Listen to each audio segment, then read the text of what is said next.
Good evening. Welcome to the horror metal channel. I'm Hellhound, and it's Morbid time, if you know what I mean. That's right. This is going to be the second episode of the Morbid Hour with myself, Sean Erschen from the Horror Corner, and Horror Fan 88. So they'll be joining us shortly. I'm going to go and send them the link now. Yeah, that's right. It's a second episode live stream doing with the three of us.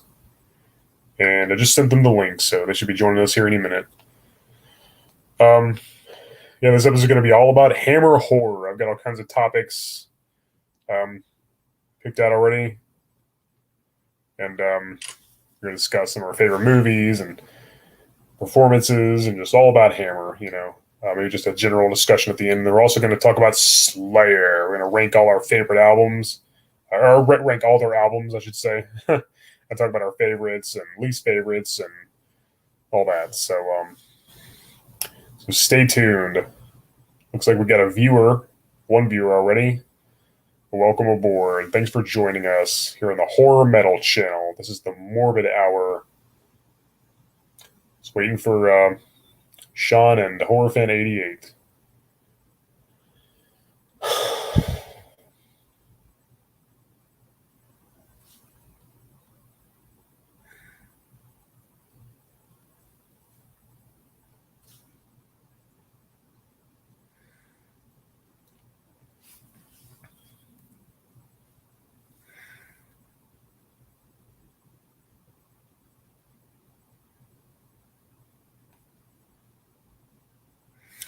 Well, I'm waiting for them. I'm going to go and eat my sandwich.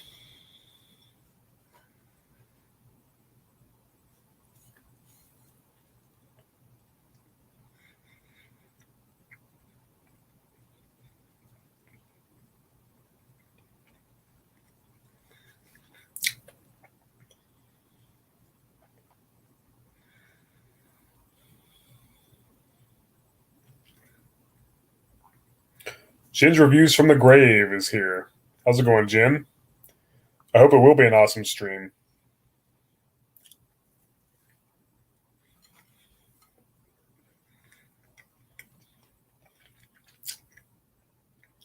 Hello, James Moss. How's it going, brother? Welcome to the Morbid Hour.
Started a little early, so the live stream wasn't scheduled until 6 o'clock, so they might be waiting until 6 on the dot,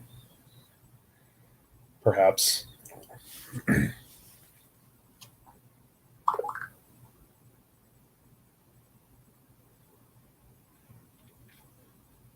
right, I sent them a link and they both saw it. So.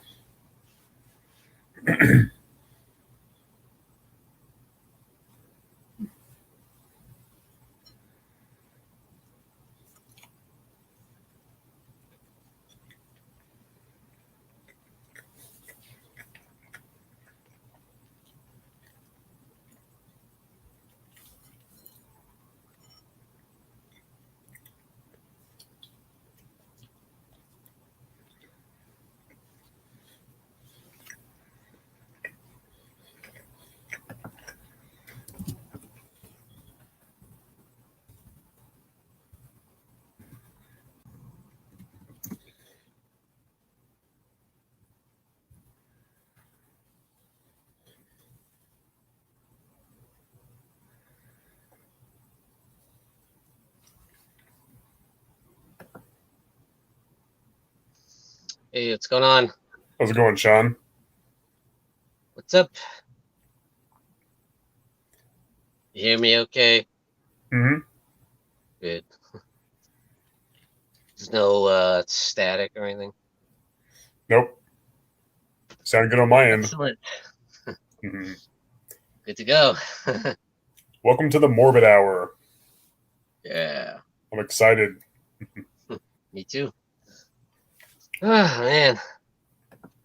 Got my Slayer albums. There's Slayer albums. My list here. I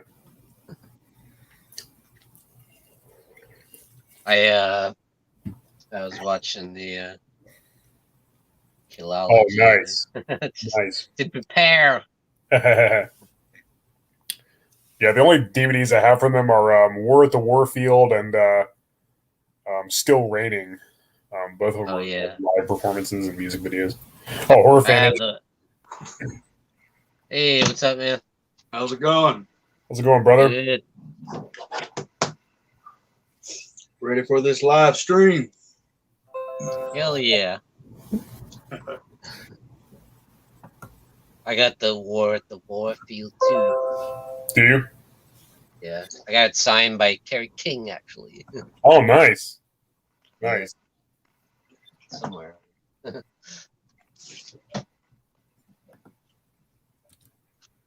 I thought that sounded really good, that one. Plus, it had probably my favorite set list of all of them. Yeah, it's good stuff. How many times have you seen Slayer live? Oof. Yeah. Trying to think. Probably like 7. Oh, wow. How about you? Twice.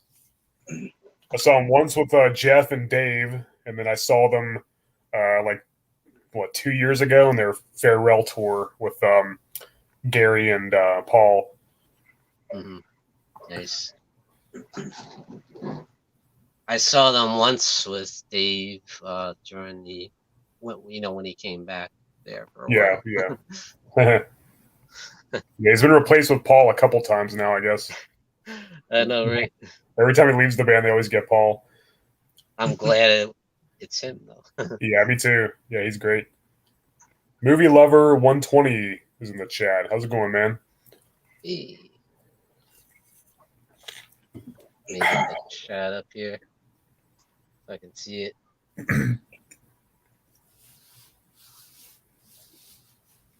You remember that music video trilogy Slayer had for their Repentless album? This one? We were just talking about that. Yeah. I always thought that was pretty cool. Good action and gore and stuff. Hell yeah. Oh, the videos, yeah, the way it was put together was pretty cool. Did you know that Felissa Rose was the producer? Yeah, that's awesome. Yeah. I met her at one of the conventions, and I was talking about it with her. I was like, yeah, that was awesome meeting them and hanging out. Yeah, for sure. Awesome.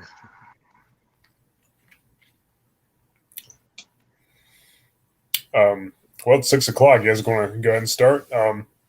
Absolutely.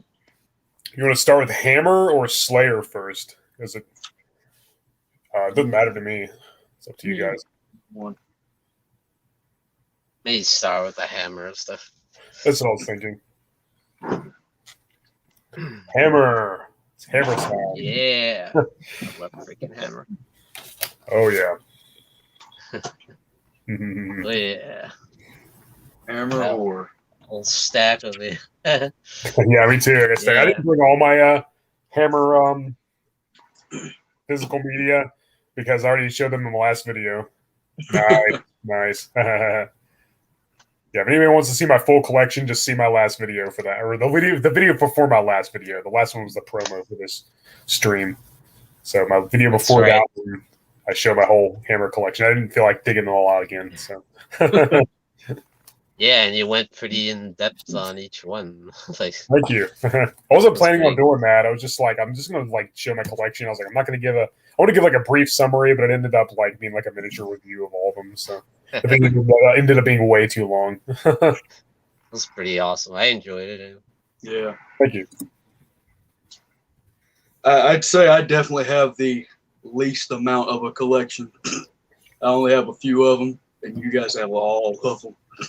Well, the last stream we did, I didn't have any Hammer Blu-rays, and so pretty much overnight, I went and just like got them all. I went to my local record store, got the ones Nice. they had, and then all the ones that they didn't have, I ordered like from eBay. So, all the ones that I had in that video I did, I obtained somewhat recently. Wow, yeah, the big Hammer haul. Yeah, it was time to upgrade for sure.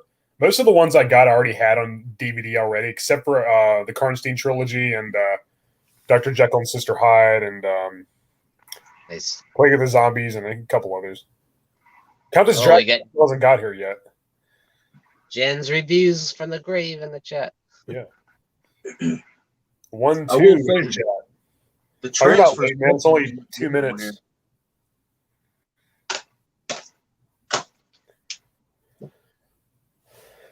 All right, so I got a few topics listed down, a few questions, I guess. I try not to repeat too many of the same ones that we did in that Hammer Horror Spectacular video that we did on your channel a few years ago, Sean? Oh, yeah.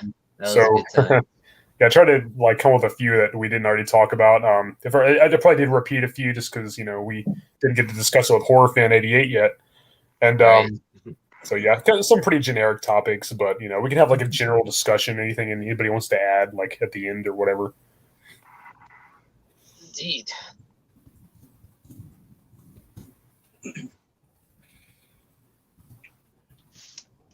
So what you got? All right, so the first, let's see, first topic, first question, I guess. Let's start with the most generic one right off the bat. Favorite Hammer Dracula movie, and something tells me we're probably all gonna have the same choice. Let's go with Horror Fan 88 because I don't know. Yeah. Yeah, because like I said, I've seen the least amount. I'd say the one that I saw the longest ago was Horror of Dracula, and I really liked that one, but it's kind of fuzzy, and I really need to buy it. But the most recent one I watched and actually enjoyed was Scars of Dracula. I found it pretty underrated. But off of memory, I'd probably say Horror of Dracula. Excellent choice. Thank you. I would have to agree wholeheartedly. That's like the one that really solidified Hammer, Yeah, it's a great Just film. kicked it off with Curse of Frankenstein, and then Horror of Dracula really put him over. Big time.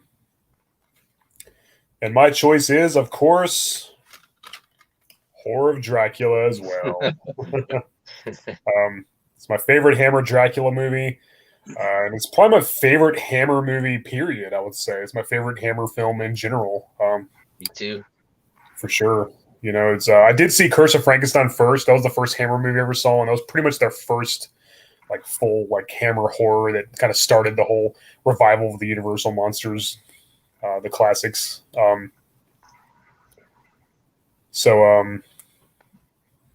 Necessary Distractions in the house. How you doing? I know her in real life, actually. She lives in my same town. Do you? Yeah. What was I saying? Oh, yeah. I saw Curse of Frankenstein first, and then I saw this one. I think it's this next one I saw, and friggin' loved it.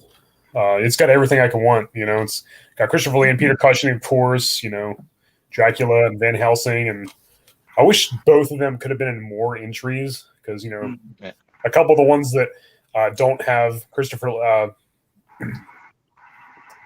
Lee, Peter Cushing's in, but they're only in 3 Dracula movies together, and this is by far the best. Love that ending with the final battle. Candlesticks. Yeah, I have nothing bad to say about it. It's a perfect movie. Yeah, rips It the is, drapes it down really and Yeah. forces them into the sunlight and watches them burn up. I really wish they'd release the uncensored DVD with the full sequence, because there's like a few extra frames where he's like, scratching his face. His face is all burned up, and then he goes to the where he looks like he's turning to ash.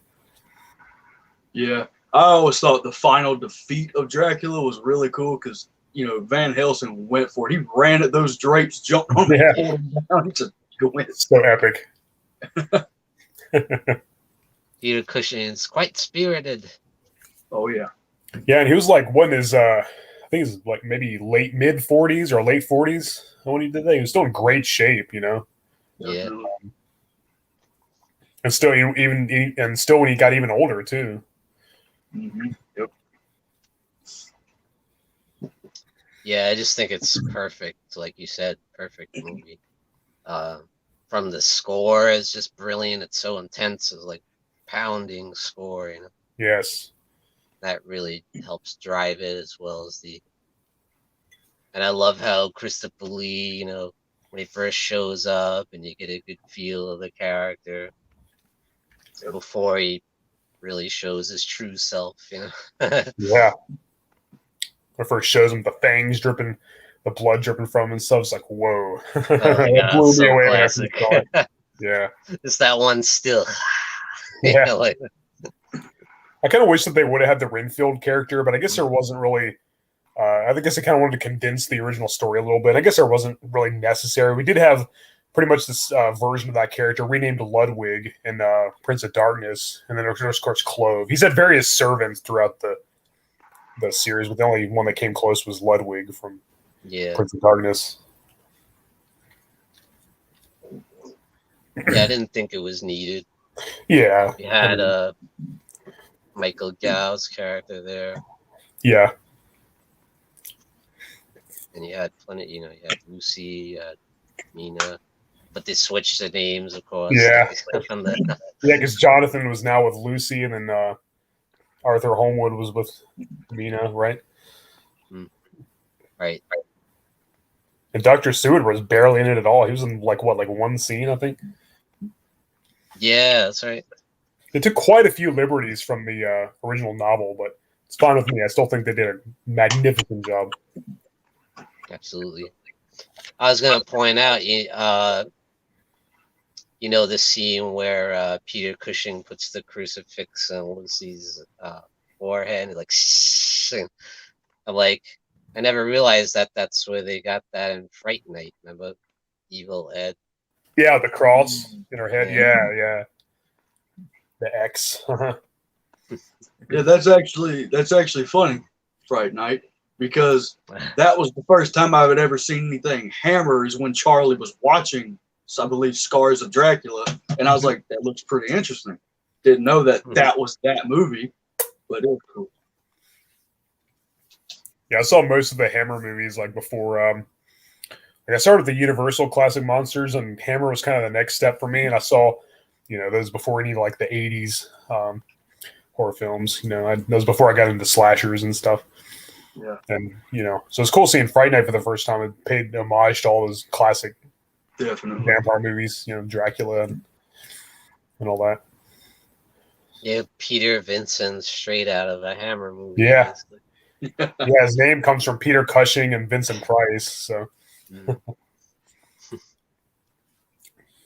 it kind of is like a modern adaptation of Dracula in a way, just like with a contemporary setting. Obviously Jerry would be Dracula, Charlie'd be, I guess, Jonathan, Amy would be Mina, Evil Ed would be Lucy, I guess, and of course Peter Vincent would be Van Helsing, and Billy Cole would be Renfield.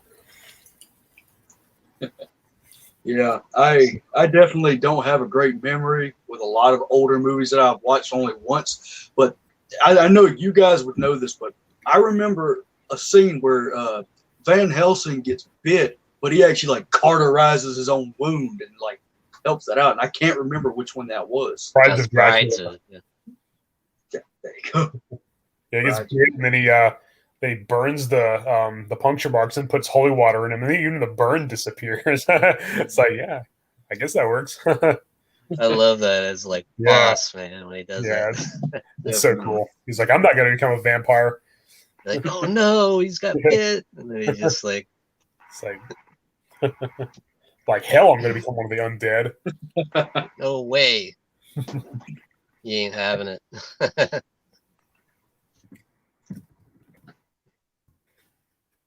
I'd say he was equally great in Brides of Dracula Oh, as definitely. Horror of Dracula. I think he got a little more screen time even in Brides, if I'm not mistaken. Yeah, He had a little more to do. It seemed like he was kind of the main focus in a way.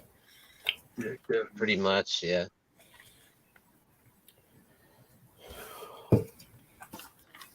And David Peel is pretty good as Baron Meinster. Yeah. He's no Christopher Lee, but he's probably my second favorite lead vampire throughout the whole series. Bit of a different kind of vampire. Yeah, definitely. Not as menacing, really. Yeah, not quite. I'd love to get that Blu-ray though. It looks awesome. Yeah. Yeah, the longest time, the only home media version I had was in that this collector's set. Yeah, me too. So, until I don't think I ever even had it on VHS. I don't even remember ever seeing a VHS copy of that anywhere. So I don't even know if it. think I have. Yeah. think I have either. So you guys ready for the next question? Absolutely. Yeah. What's your least favorite Hammer Dracula movie?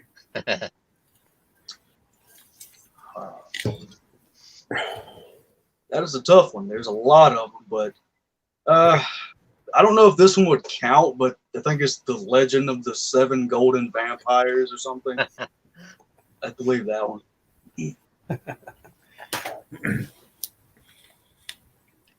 How about you, Sean? Yeah, that would be the one. Definitely. The thing is, it's not that bad. Like, it's actually pretty entertaining, but I don't know. It probably shouldn't be part of the franchise. Even though you can't really discount it because you got Peter Cushing as Dr. Van Helsing, and you got Dracula in the movie, although it isn't Christopher Lee. But yeah, how can you not count it? It's definitely a fun watch. You know, you can just sit back, relax, and just be like, yeah, exactly. It's so ridiculous that it's fun Yeah. to watch. Yeah, it's not quite as compelling as some of the earlier entries, but it's kind of dumb fun nonetheless. and you gotta give it to Peter Cushing. He still gives it like 100%. Like, even though it's ridiculous.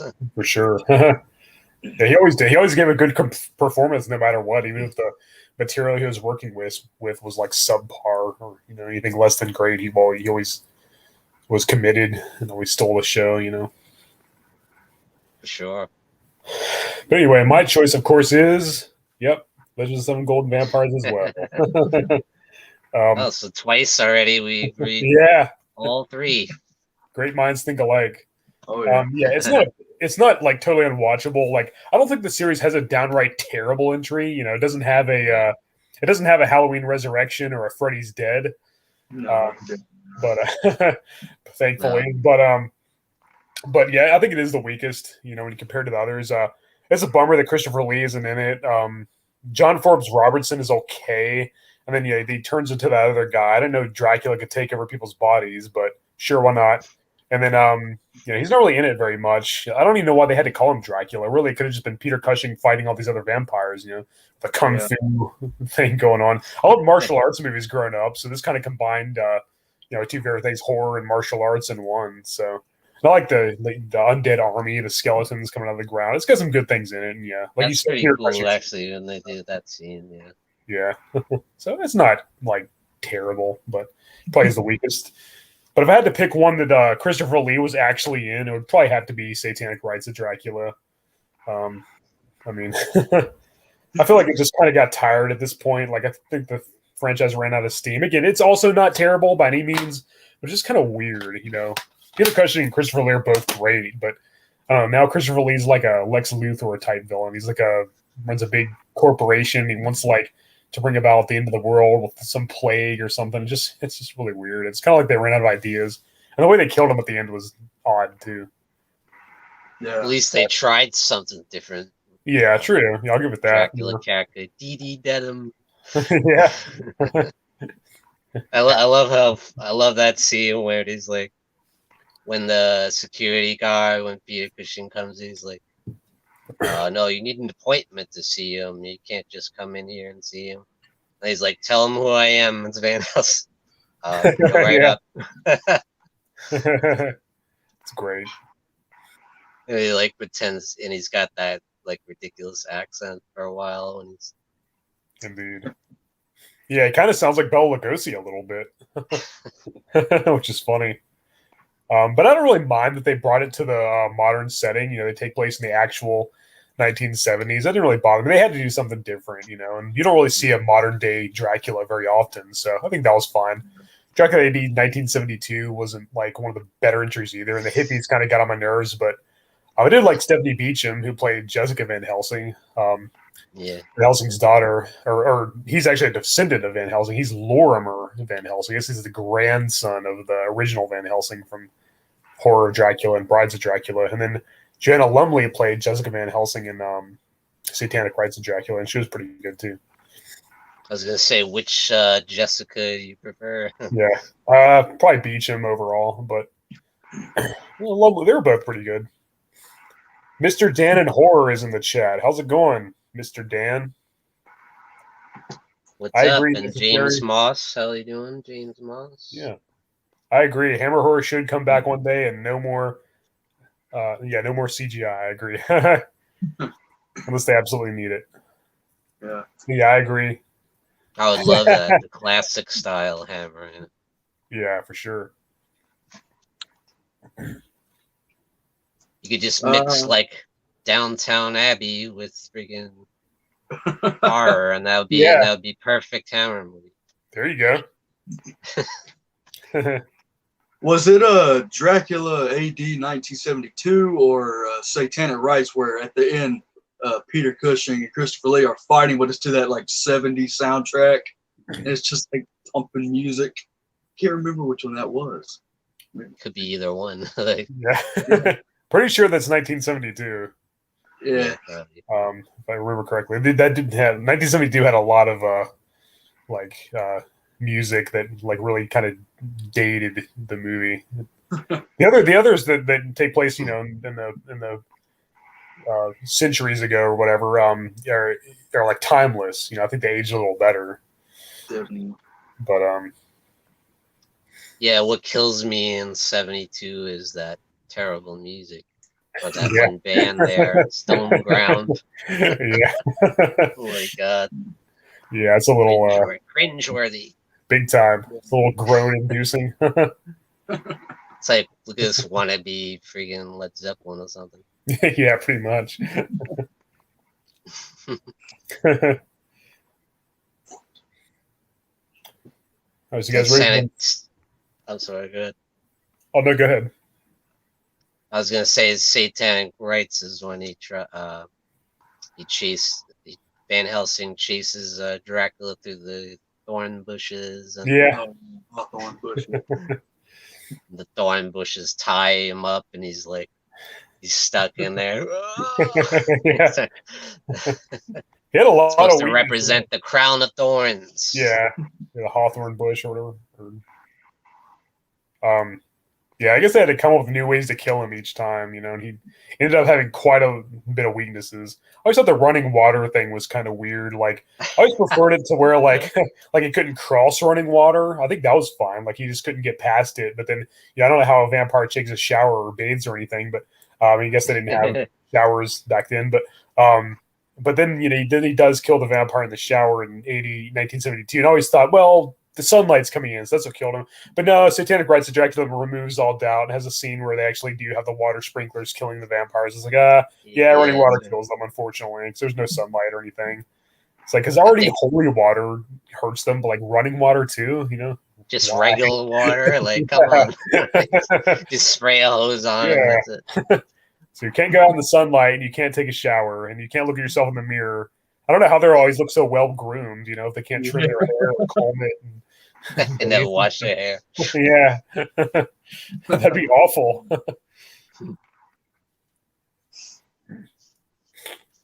I think Hammer made that one up.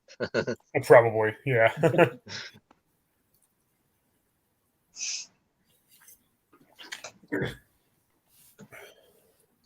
Yeah, CGI does suck when it comes to art, for the most part. Especially CGI blood.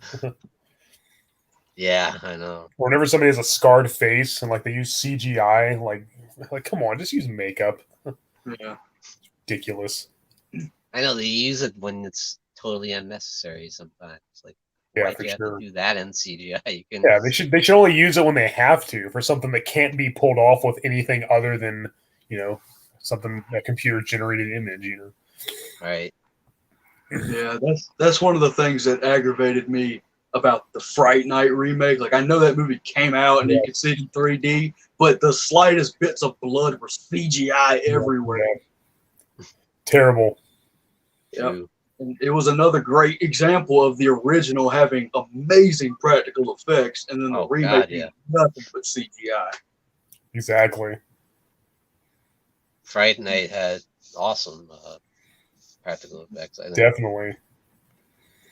Definitely. And for anybody that hasn't seen it, I won't spoil it, but we get a lot of like people transforming into werewolves and stuff. Mm-hmm. But this character's transformation from wolf back to human was insane looking. Breathtaking. Oh yeah. Wow. Great. Way better than the CGI crap. Mm-hmm. Matt Divitt is in the chat. How's it going? What's up? Okay. Especially that scene where the guy's like, walking up the stairs and he like his face is like melting and he turns like green blood and Billy Cole. That was a pretty awesome cool effect. Pretty gruesome. Are you guys ready for the next question? Absolutely. Shoot. Most underrated Hammer Dracula movie. Then again, I'd probably go Scars of Dracula. Definitely. It was the first real Hammer horror movie I ever saw, and I just thought that it was very entertaining. And throughout all of these Hammer horror films that I've seen, there's always been this really good atmosphere to it. So I just really enjoy it. I agree. How about you, Sean? Yeah, Scars of Dracula. That's the one. And my choice, of course, is Scars of the only thing that hurts it for me is the bats, the badly rendered bats. Yeah, those bats look pretty bad. If it wasn't for that, it would be really good. Like, yeah. But they show them too, and they show them a lot, unfortunately.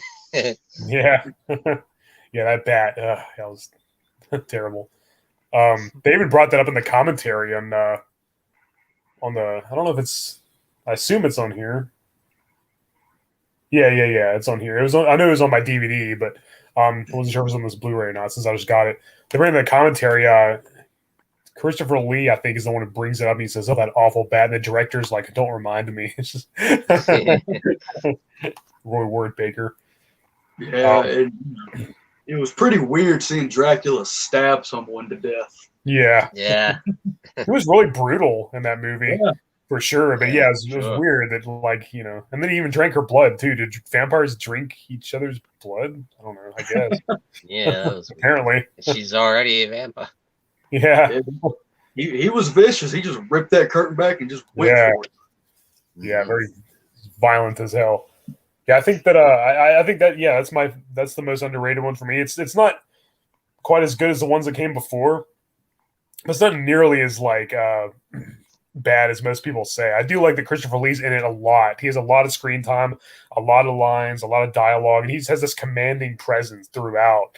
And he's kind of the star of this one, And I like the storyline too. It's kind of similar to Psycho. The guy has nowhere else to stay, and he kind of commits a crime, sort of, and he's on the run, and so he saves Dracula's castle, and then something happens to him, and his sibling comes and looks for him. It's very similar to Psycho. I never thought of that. That's really Yeah. cool. But I think it's a pretty good movie. Again, Yeah. not one of the best per se, but certainly not one of the worst. Yep. That's what's And, that's what's so good about it for me is that Christopher Lee has a lot more to do. Yeah, I was disappointed that he didn't talk in Prince of Darkness. Mm. It was Yeah, me too. he was still a presence, but I kind of prefer him talking. Yeah, silent Dracula doesn't really work for that character. I don't think Dracula should be a mute. It works for many other horror villains, but not for Dracula. He can still be dark and mysterious, but you have some lines here and there. But I think that movie would have been a lot better. Yeah, He does. absolutely. Yeah. That's my one complaint about that movie. It kind of holds it back a little bit. Because other than that, it's very solid. Yeah, definitely. Yeah, I really liked Barbara Shelley in it too. Yes, yeah, she's always great. Yeah, the fact that he doesn't talk and the fact that Peter Cushing isn't in it are my two main criticisms of Prince of Darkness. Other than that, it's great. I guess you could say technically he screams at the end when he's going under the ice, and he's like, ah. Yeah. Trapped under ice. Nice. Delica. Yeah.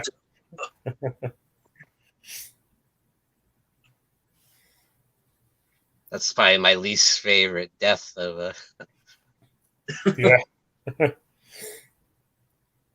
Trapped in his icy prison. Yep. And all it takes for him to come back is somebody to happen to hit their head and then bleed out into his mouth, I guess. Yeah.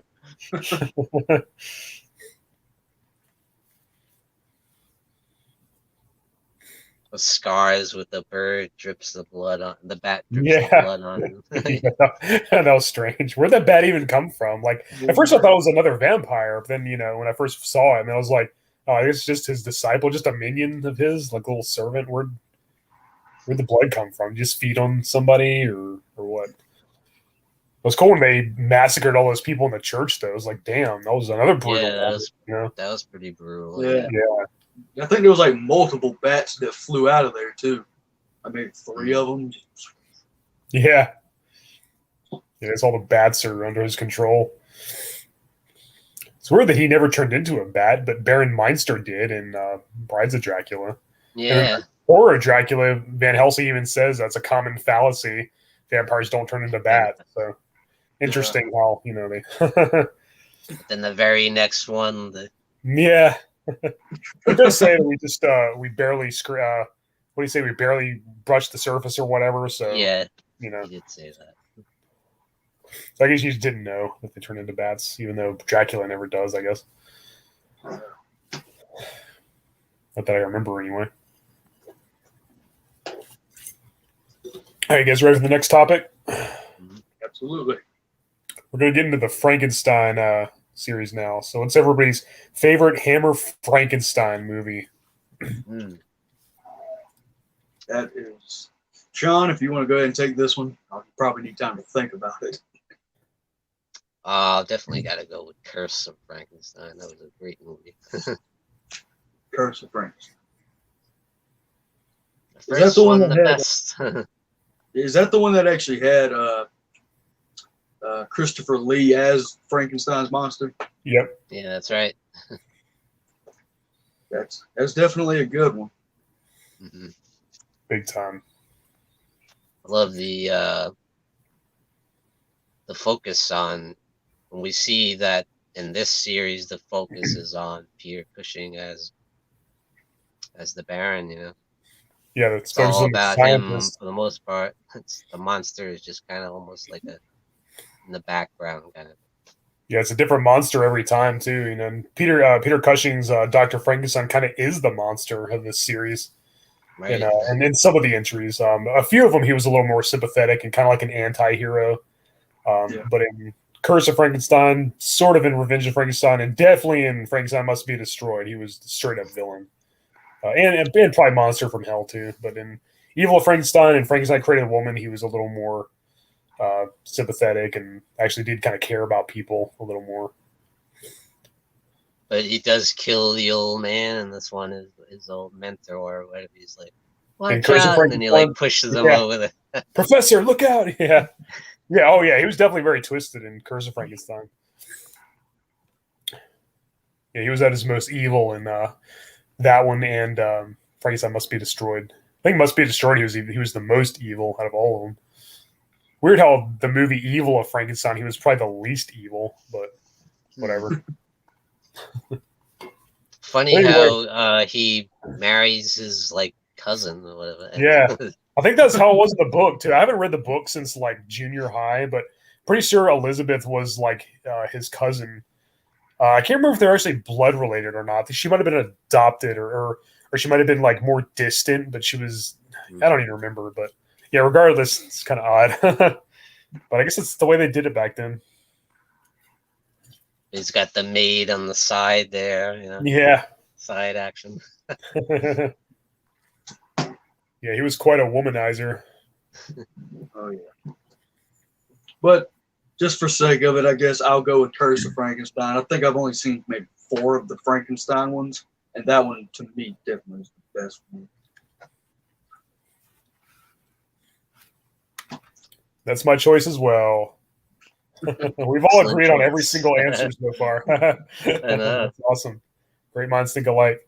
Yeah, it has to be this one. This one has everything I could want. Now, you know, I grew up on the Universal Frankenstein films, and I loved them so much. And I remember, like, when I heard about this one, I was like, oh man, it's not Colin Clive as Dr. Frankenstein, and it starts all over, and it's in color, and the monster doesn't look anything like Boris Karloff's version. I was like, I don't know if I'm gonna like this. And I saw it, and I was like, it blew me away, and especially the ending, which I guess I won't spoil it just in case anybody hasn't seen it. But yeah, the way it ends, wow, that really like left an impact. That was just unforgettable.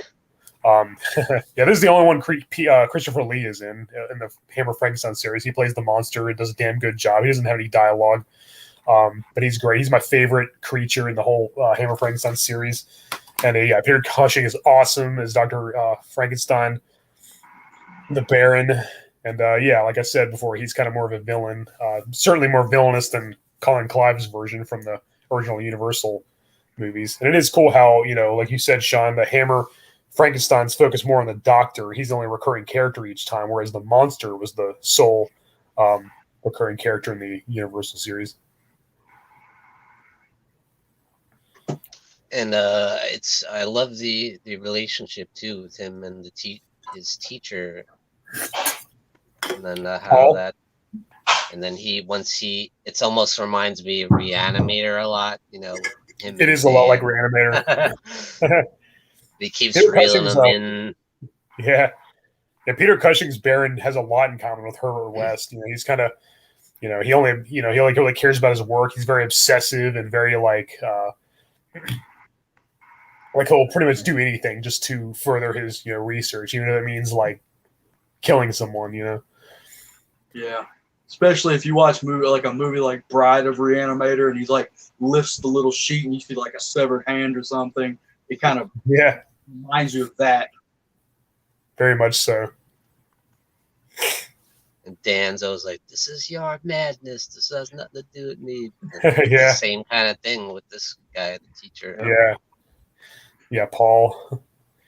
I like how the ending's kind of up for. Kind of left over for interpretation too. It's kind of like, did it all happen or what? Mm-hmm. But one weird thing is if the Baron's telling the story, like, you know, how did he know a few of the things that happened when he wasn't around? Number one. Number two, if he's telling the story to the priest when he's in prison, did he tell the part where he pretty much single-handedly, cold-blooded kills the professor and also pretty much sets up his maid to be killed by the monster? You know, I mean.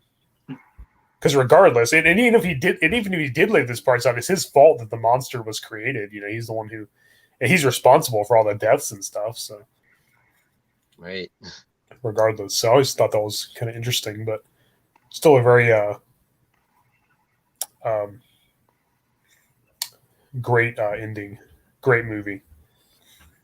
And it's the one that got me into Hammer. How about Hazel Court would have beauty. My goodness. Yeah, definitely.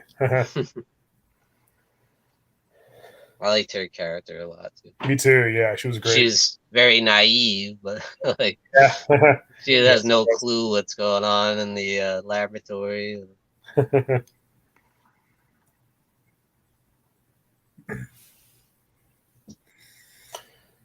you guys ready for the next question? So we're all in agreement that Curse of Frankenstein's the best. How about everybody's least favorite Hammer Frankenstein movie? Me personally, the one that I still liked, but I was just kind of like, it's pretty good. I think would probably be Monster from Hell. Just me personally, I was like, it's good, but I'm just not like, yeah. Mm.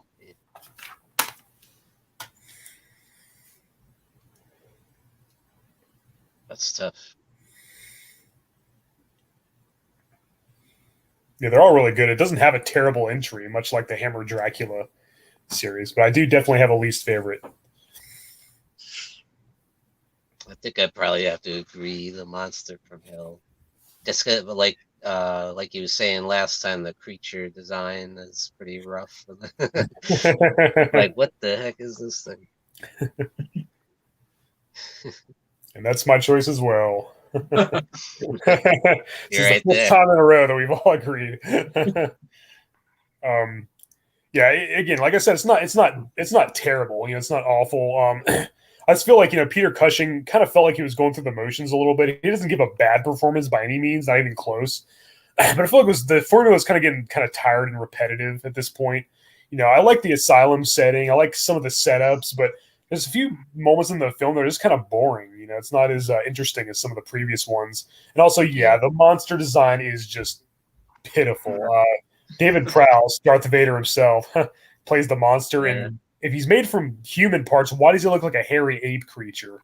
There's no reason why he should look like a gorilla. Dr. Frankenstein got parts from deceased inmates of the asylum, not the zoo. So I never understood that. It's one of the most ridiculous looking monsters I've ever seen, and they never explain it. But it definitely has its moments. It's not too bad, but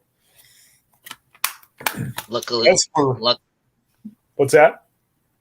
saying luckily in the horror of Frankenstein, he got to play a better, more accurate to the original style version of the monster. Yeah. Yes, I actually like David Prowse's monster in here. A lot of people say he's kind of silly looking, but nothing compared to this. First of all, and he's just kind of like a tall, muscular, bald guy, and he wields an axe, which is cool. But I kind of like how he was more of like an unstoppable, inhuman, hulking juggernaut, as opposed to like the kind of tragic, more sympathetic victim creature that we saw in so many of the other Hammer Frankenstein movies. We didn't really feel you kind of feel sorry for him a little bit, maybe, but he was pretty badass and brutal, which I liked. And I think Ralph Bates was awesome as Dr. Frankenstein. He's no Peter Cushing for sure, not even close. But I think he just has this like commanding presence. He was great in as Lord Courtly and Taste of Blood of Dracula as well. And I think he plays a great villain. He's he's way more evil than Cushing's version too. He was just despicable. He didn't care about anybody. He didn't give a damn about anybody. He'll kill anybody. He'll mistreat anyone. He only cares about himself, and he's just totally despicable, but still kind of memorable and likable in a weird way. I was still kind of rooting for Peter Cushing's version of the character, except for maybe in Must Be Destroyed. But Ralph Bates' version of the character is like, man, this is, I was like, he's just nasty and cruel and sadistic. But yeah, I kind of like this movie. It's a little underrated, I would say. It's not as good as the Cushing Frankenstein movies, but definitely. And I'd say I found this one really entertaining. Yeah, me too. Like a fun watch. And, it's one of those movies that, once again, kind of makes you think of Reanimator, because you have the young scientist who will stop at nothing to perfect his experiment. And meanwhile, you have another person who thinks it's wrong and mad. And that's just another thing. But, yeah, I actually really enjoyed this one. It was fun. Yeah. Oh, I like the part where he actually kills his partner. Like in this time, he's like, "Oh, go stand over there," and then he electrocutes. He was like, "Damn, he didn't even do that in Curse of Frankenstein." Mhm. So, yeah, I like that movie. I think it has its moments. Evil of Frankenstein isn't really that good either, but even then, I kind of like that. The monster design isn't that great either, but it does kind of resemble the original Karloff version of the monster and the classic Jack Pierce makeup. And it feels a lot like a Universal Frankenstein movie. We got the castle, the laboratory, even the end, the climax with the explosion is very similar to one of the Universal films. So it's kind of like Hammer's take on an actual Universal Frankenstein movie. But it isn't as good as like the first two or the two right after it. I love. Well, maybe I should wait till. Let's see what your other questions are. Well, my next question is, what's the most underrated Hammer Frankenstein movie? I don't know about this one, but it's, for me personally, I actually kind of like Frankenstein Created Woman. Like I said, I don't know if this one's extremely popular or not, but I thought it was pretty entertaining overall. You know, with like the soul or something being put into the woman, and you can hear the guy's voice through her telling her to kill, and it was a pretty interesting movie.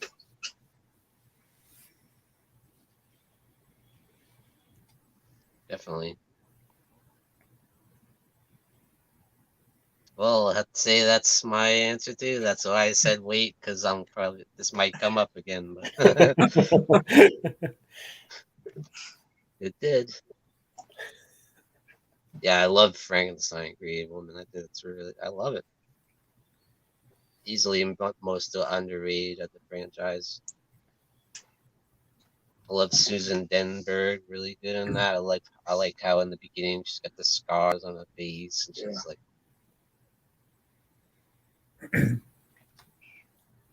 they bully her and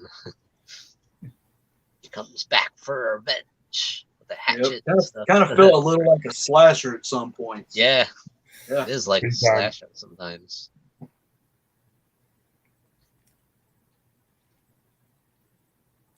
You guys are never going to believe what my choice is. Yeah. That's what 6 times in a row that we had the same choice. Love that cover. I don't have that one yet. Yeah, it's a good one. Yeah, I love this movie. Yeah, I definitely think it's the most underrated. And I think when I ever have a marathon of the Hammer Frankensteins, this is kind of the one I look forward to the most.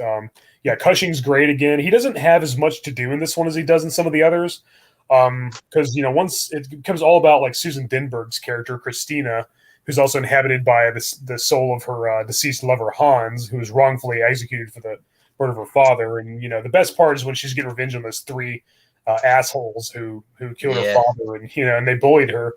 And I guess the reason that Susan Denberg's character had the scar face and like the different color hair and kind of slouched a little bit is because when Frankenstein fixed her up or whatever, he gave her blonde hair and fixed her disfigured face. I guess the reason for that was so that the 3 guys didn't recognize her.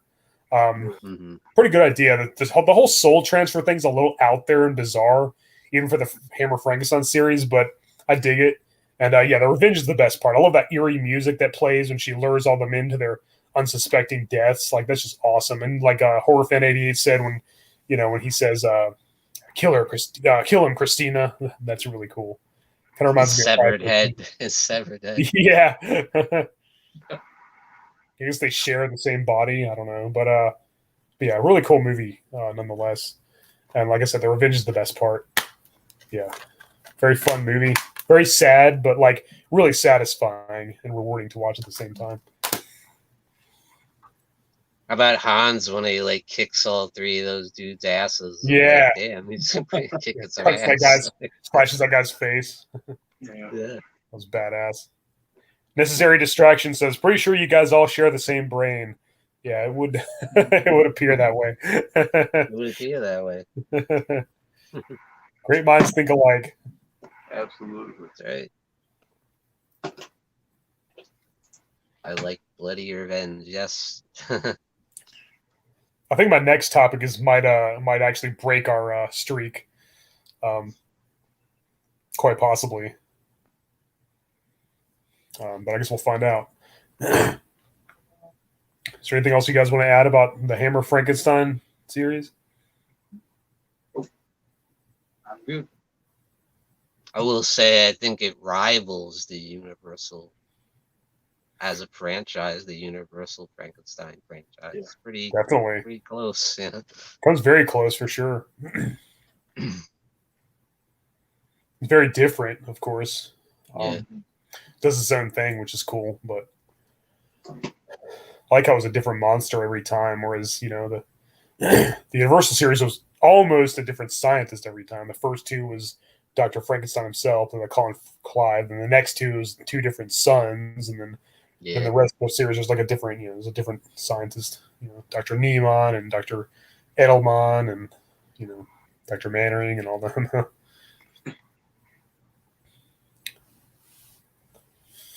But anyway, well, the next topic is your favorite Hammer horror movie that isn't part of the Frankenstein or Dracula series. Your favorite non-Frankenstein or Dracula Hammer film. It's tough. So well, this would be a good chance for me to actually learn some because I've mostly only seen the Frankenstein and Dracula one. So this would be a good time for me to find some good ones. Oh, yeah. Come to the right place. Oh, yeah.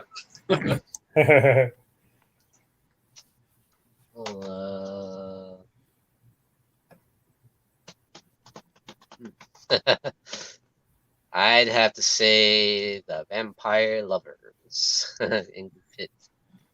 I love that movie. Excellent choice.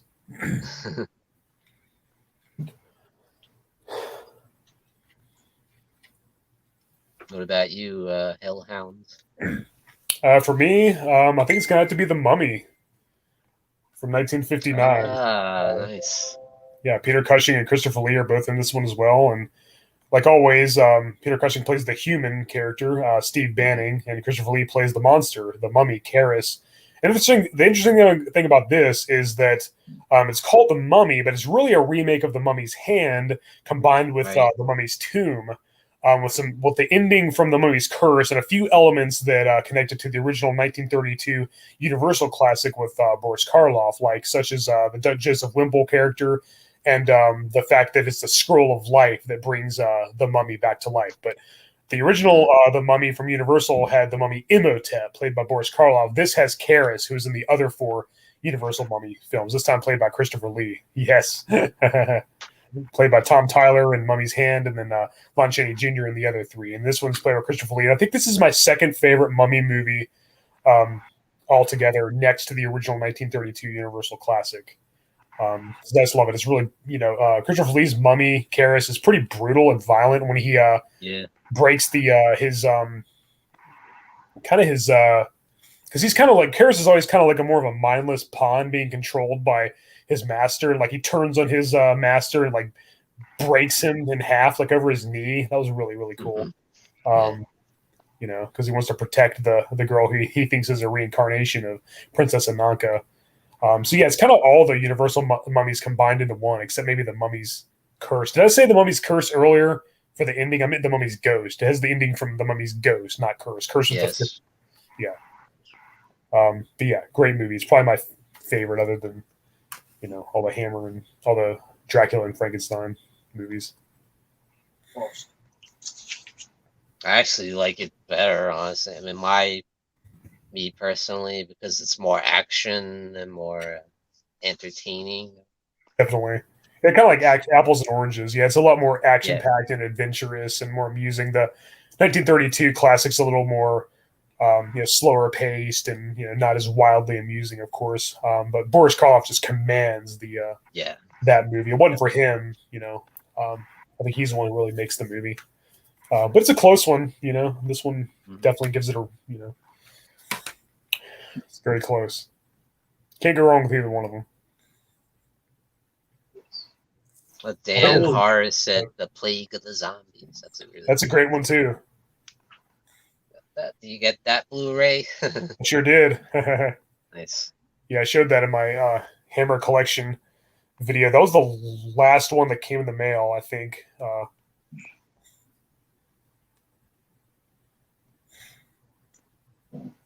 I will say. Oh, go ahead. No, go ahead. I was going to say that my favorite era of horror has always been the 80s for me. That's always been my comfort spot. But I will say that over this time, it has been really cool to switch it up some and actually watch some of these Hammer horror films because they're actually really good. And I'm glad I gave them a chance overall. Yeah, they're great. Yeah, my favorite decade for horror is the 80s, too.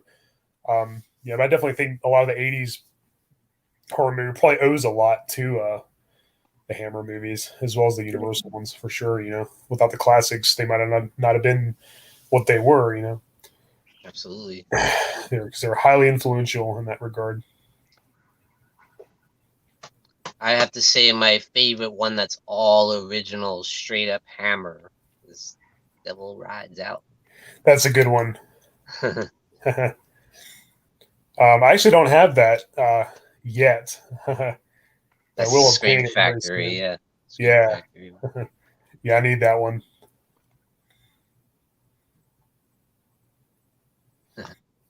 Yeah, it's been a while since I've seen that, but it's a great one for sure.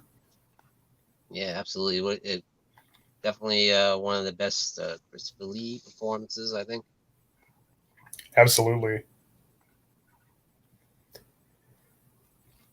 Really cool. It's an interesting story. I really enjoy it. Yeah. Yeah. Well, originally my next question was going to be thoughts on The Mummy, but we already pretty much covered that. So, have you seen it yet, horror fan? I have not seen that one in particular just yet, but I'm actually excited to check it out. Cool. Yeah, I highly recommend it. So my next question was going to be thoughts on Curse of the Werewolf. Ooh, yeah. Hammer's only werewolf movie, oddly enough. And I was kind of considered this their answer to Universal's The Wolfman, even though it's very, very different from the 1941 black and white classic with Lon Chaney Jr. Both great in different ways. Right. I just love it. Oliver Reed has always been one of my favorite actors. This was probably the first movie I saw him in. I've always liked him and everything, like in Castaway and stuff. The original Castaway, not the one with Tom Hanks. But Oliver Reed's great, and yeah, he owns this movie. Leon Corleto, and he has an interesting origin. It has a really lengthy backstory. Really get to see his conception, his birth, and like his him as a child, and like. There's not too many werewolves movies that start out like that. Usually they just get bit by a werewolf and become a lycanthrope themselves. But in this one, there's a very extensive past, extensive history to his character, which is very unique and very interesting. What a messed up way to get born. Like I know. Good grief. That was crazy. That guy really got what he deserved, though. I love when the mute girl stabs him to death. Great werewolf makeup too. He's really, really scary looking, and we don't see a lot of the werewolf. And some people don't like that, but I kind of like how he's kept in the shadows and it's a little more mysterious. You know, they kind of save it to the end, which is cool. Yeah, it's a great makeup job, I thought. Yeah, for sure. I know you guys are definitely going to love this, but do you know what was the first movie that I had ever seen Christopher Lee in? Howling 2. Oh. Not a good way to start. Yeah, I was about to say, what a one to start with. If that was the first Christopher Lee movie I saw, I might not have bothered with any of his other movies. Good, you know. The one where he phones it in. Yeah. Like a paycheck. Yeah, it's pretty bad, or not even the great Christopher Lee can save a movie. I remember when I first heard about it, I loved the original, The Howling. I was like, oh my gosh, this movie's so awesome. I was like, I got to see the sequel. And then I found out that it continued the story. And it was her Karen White, played by Dee Wallace. It was her brother trying to find out what happened, how she became aware of stuff. And I was like, Christopher Lee's in it too. I was like, this is going to be awesome. I was like, how can you go wrong? Then I saw it. Like, oh, okay. Sounded good on paper. Yeah, it's like, yeah, that was rather disappointing, to put it lightly. I will say I love the song though in the movie that plays throughout the movie. Yes, Howling by Steve Parsons and Babel. I think that's his name. Mhm. That's an awesome song. It's literally one of the best songs I've ever heard. Yeah. Every time that song comes on, I always want to like that movie just because the song's so cool. Because that is a great, great tune.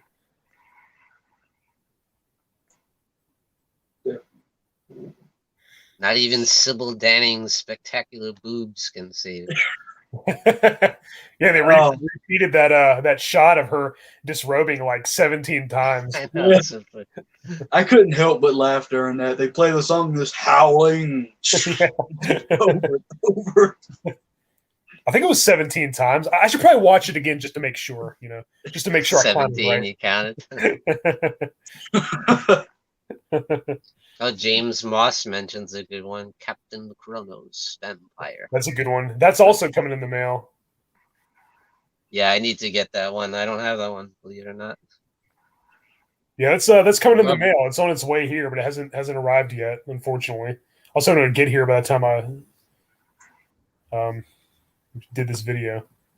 Lovely Carolyn Monroe. Yes, she's always great. She was also in Slaughter High, and Yeah, she was a Bond girl, and she was in a couple Hammer movies. right. Maniac, of course.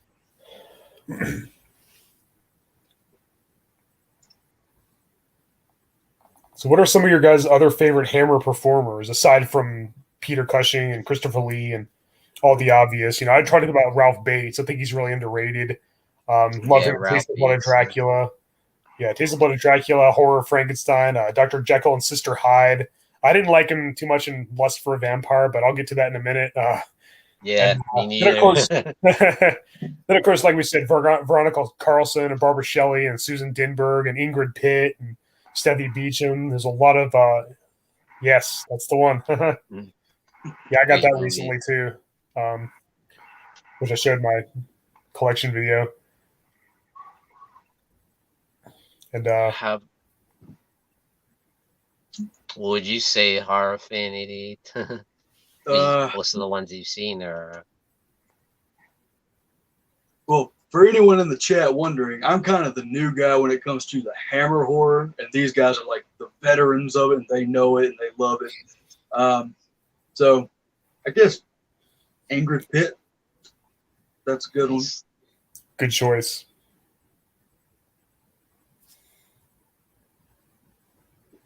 Yeah, that'll probably be my number one. Carolyn Monroe and John Carson. Very good. Yeah. Plague of the Zombies and Mm-hmm. Taste the Blood of Dracula. Captain Kronos. I like Patrick Troughton, who played Clove in Scars of Dracula. He was my second favorite Doctor Who actor next to Tom Baker. He was the second person to play Doctor Who and played the Doctor in Doctor Who, and he was awesome. And he was cool as in Scars of Dracula too. He kind of was in, his master. what else was he in? Oh, the Gorgon. Yes. I think he was in another one as well. I think he had a bit part, like a really brief scene in a couple brief scenes in one other Hammer movie. The name escapes me at the moment, but he's always good in everything he's in. All right, I'll be right back. I gotta grab my charger. My laptop is dying. I didn't think it would. But next topic is thoughts on the Karnstein trilogy. Nice. Vampire Lovers and Lust for a Vampire and Twins of Evil. So, Sean, if you want to start that while I go grab the charger real quick. Oh, fine.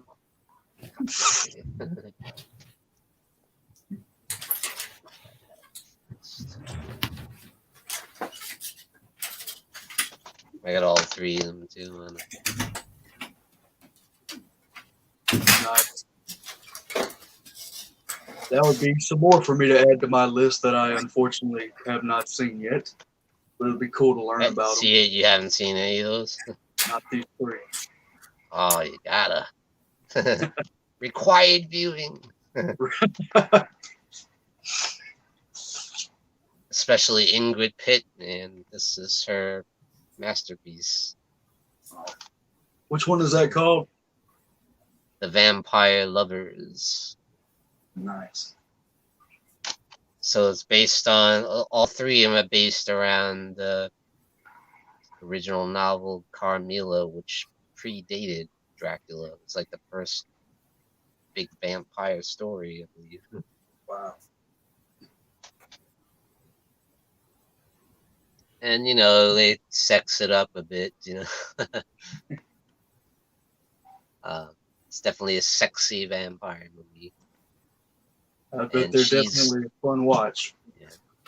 And she just commands the screen. She's like literally the female Dracula. Like, Nice. Dracula was a woman, that'd be her. With that accent and her voice and her beauty, and she's a great performance, you know. I love her. She's so seductive and she reels you in. You know. Awesome. Yeah, there's But so then- many. Oh, go ahead. Yeah. But fortunately she's only in that one. She's not in the other two. Yeah, there are so many Hammer horror movies that I still need to watch. When I started this, it was all about seeing the main ones like the Dracula, Frankenstein. Just check those out. That's how it should be. That's what you should start off. I didn't know at first that there was so many. Like, I thought there was like maybe 2 or 3 Dracula movies. No idea there was a bunch of them. And I was like, Mhm. wow. Another great one that's a non-Dracula or Frankenstein is The Gorgon. Have you seen that one yet? I haven't. Yeah. That's got both Christopher Lee and Peter Cushing too as well. It's really, really good. That is a They're great duo.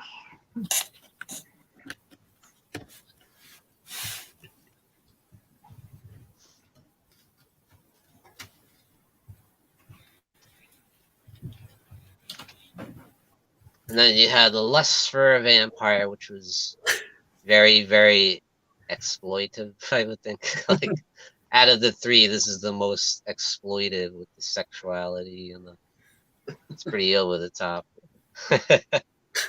Wow.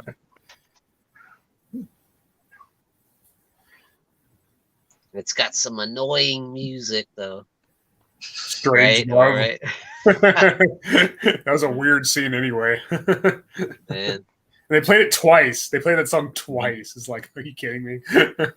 it's so like 60s hippie kind of thing. Yeah, big time. Any characters named Paul throughout the Yeah, movie? Paul, Carl, and Hans. They overused There those might three be a- names so many times.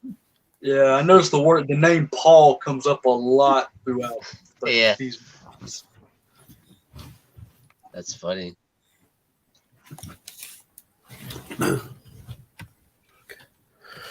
Okay, sorry about that. You good? But in Lust for a Vampire, you had that like Dracula type character. Yeah, Um, Count Karnstein, was it? Count Karnstein, yeah, Yeah. with a cape and He's stuff. so over the top. Yeah, pretty silly. It's like the Lord of the Dead. Yeah, You know, like one scene. a little over the It's top. like it's almost like he's doing an imitation of Christopher Lee. Yeah, he hammed it up quite a bit.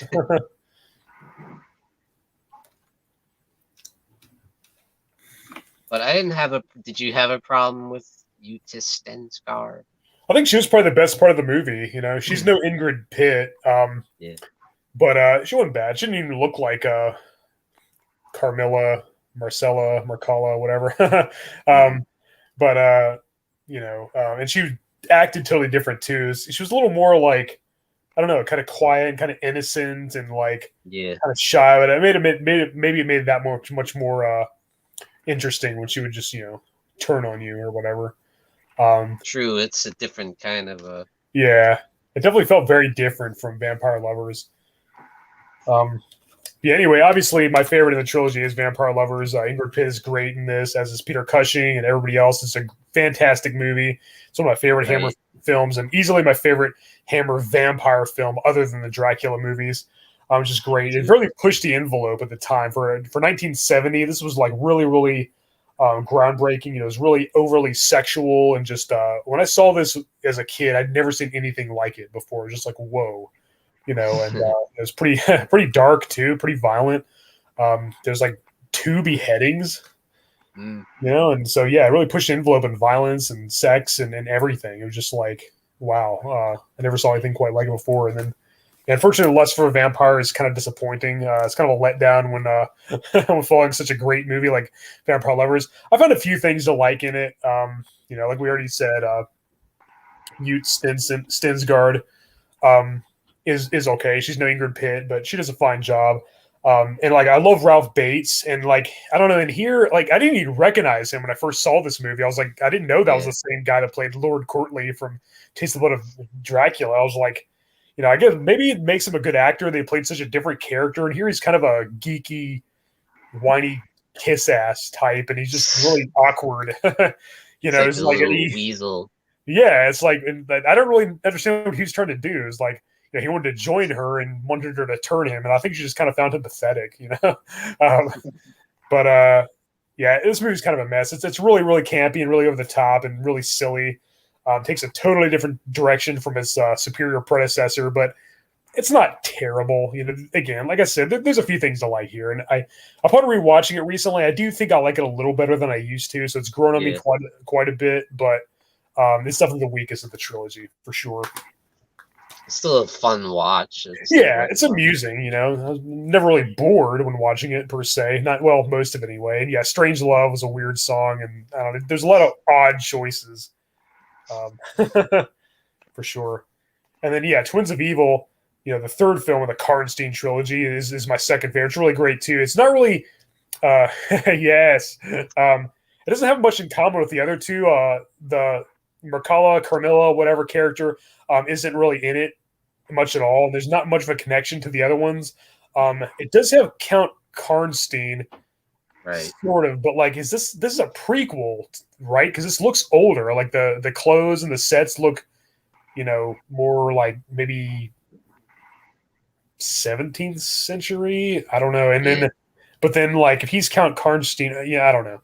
But anyway, I like the whole witch hunting thing. Peter Cushing returns as a different character, and he's cool. And very climactic. And there's another beheading in this one. It's pretty violent. It's not really quite as sexual, maybe, as the other two, aside from a few scenes that definitely are. The evil twin. She was always trying to seduce everybody and stuff. She joins Count Karnstein. But it's a very, very, very good movie, and it is very different from Vampire Lovers. But I definitely got the twins. Yes, who are Playboy playmates. Yeah, just like Susan Denberg. They posed for Playboy, and I kind of like the twist involving. Well, I won't give it away because I don't think horror fan anybody's seen it, but I think we'll recommend all three. Well, the first one and the third one anyway. But see Lust for a Vampire just because, I actually thought the twins were good. Like they had good. Yeah, they were. And they had a good dynamic. Like one of them was still good-hearted, and the other one went to the dark side. That's always a good idea, the good twin, evil twin thing. All right, James Moss is leaving. He says, "I got to go. Nice talking to you guys. Bye for now. See you later, James. Until next time." James. Necessary Distraction says, "I love Dr. Giggles. It's super cheesy, but a lot of fun. That's a very funny movie. I love Larry Drake.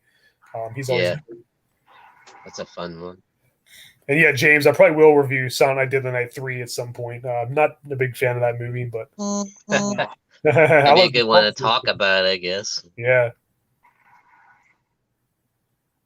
Silent Night, crazy.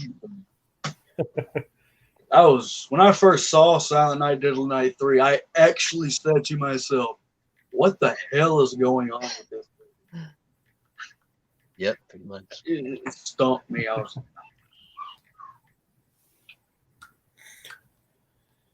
Yeah, I thought the He's same walking thing. around with his brain, the contraption holding his He doesn't brain. even talk anymore. Yeah, he's wearing a hospital gown. His brain's exposed. He doesn't even wear a Santa Claus outfit. What the hell, man? Yeah, it's Bill Moseley, out of all people. I Bill know, Moseley. you know. Yeah, Wasted him. they wasted Bill Moseley, man. You know, I mean, come on. But let's save our full thoughts for that for our Morbid Hour holiday special in December. Yeah.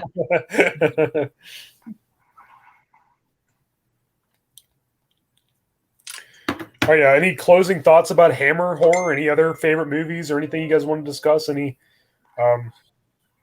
anything we didn't cover already in regards to Hammer horror? Well, as kind of the new guy with Hammer, I will say that they are very fun to watch, very enjoyable. A lot of them are very compelling and interesting, and I very much look forward to seeing more. Me too, because I haven't seen a lot, honestly. There's still a lot I need to see, even though I've seen a whole bunch. Hey, Jen. How you doing? Thank you. Have Cheetah in the house.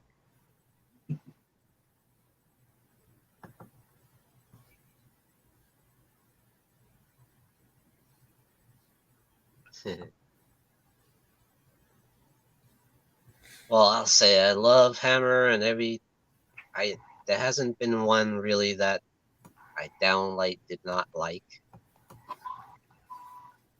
But there's always something good about them. For sure. And there's still some of the ones I need to see are the ones that are not horror. Some of the ones that are not horror I haven't seen, like Pirates on the Blood River and stuff like the Quatermass Experiment. I've never seen that.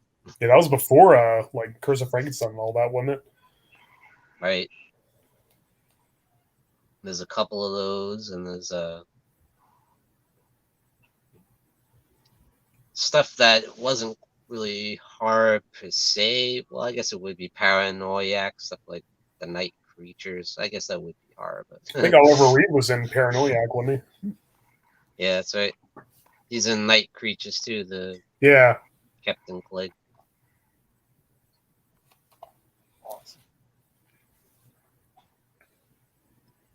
Yeah, definitely Plague of the Zombies I would recommend. I would recommend the Gorgon, some of the...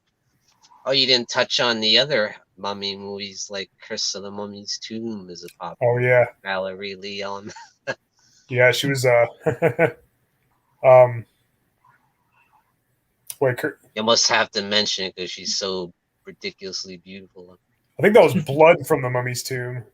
Blood from the Mummy's Tomb. Sorry, yeah, Curse of the Mummy's is a different one. Yeah, Curse of the Mummy's Tomb was the second one. Then there was the Mummy's Shroud, and then there's Blood from the Mummy's Tomb. Those are all pretty good too. I like them better than most people do. They're not as good as the first the Mummy from 1959 with Christopher Lee, but they're not bad. You know, a little generic. But yeah, Blood from the Mummy's Tomb is probably my second favorite of the Hammer Mummy movies, and they did something different. Yeah, Valerie Leon was great. And yeah, very very pretty as well.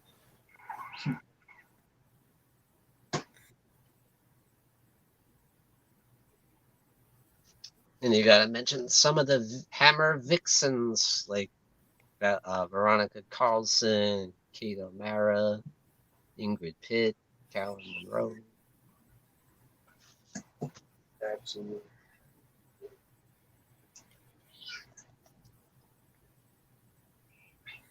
But there's nobody that does gothic like Hammer to me. You know, the atmosphere that they Definitely create in their movies. It's just nobody does it like them.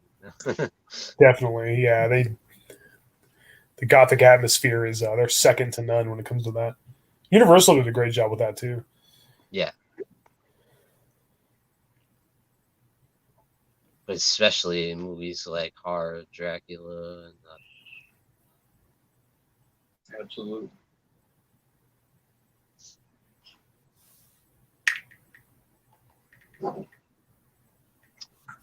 yeah, definitely love me some Hammer. Yeah, I love talking about it. Yeah, I could talk about Hammer literally forever. So We've already Everyone talked knows for what an you're talking hour and a about. half about. Yeah, you're right. I think that covers Hammer. You guys ready to talk about some Slayer? Yeah. Slayer. Yes. So how are we doing this exactly? Are we just each going to go through each of our rankings, or Should we do like one by one, like number 13 or one? You I was go. thinking You that. go. But I didn't really. I don't know whether to include Undisputed Attitude or not because it's a cover album, and like most people don't include Garage Inc. by Metallica as part of their official discography. It's mostly like punk rock covers, songs that I would never heard of. So they did a good job. It wasn't bad, but I don't know whether I count it or not. I also don't own that album, and I haven't heard it very much, so I don't remember much about it. So it's kind of hard to me to rank it higher or lower than any of the other albums when it's not the worst thing Slayer's done for sure, but I don't really know where I'd rank it exactly if I had to include it in the list. But if you guys want to, I will. I mean, I put it we're gonna do on it one there by because one. it's like only because it's like a full length album. Pretty much. Yeah, yeah, it is a studio album, but all right, we can count it. That's fun.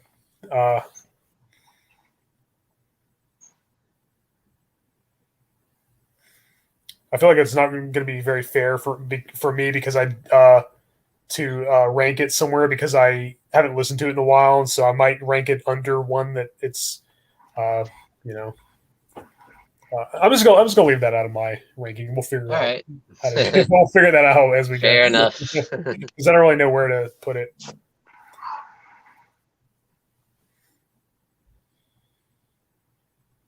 All right. Who wants to start? How about Horror Fanity?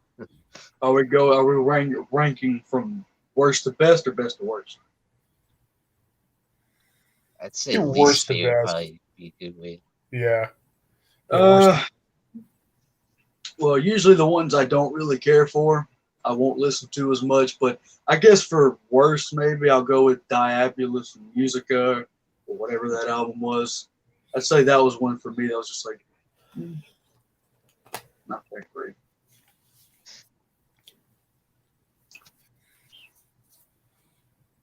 But that's the thing about Slayer is all their albums can have like a really good song on them, or even song. True. Yeah, even So- like the weaker ones have their moments. There's a decent track on on some of the some of the lesser ones. I don't think they have like a downright god awful album. They don't have a Saint Anger or a No, Looming Dividend not in Santas. I think all of them you can find some enjoyment in all of them. I don't think they have an awful album. Even like I said, even my least favorite has at least a couple good tracks. Yeah, true.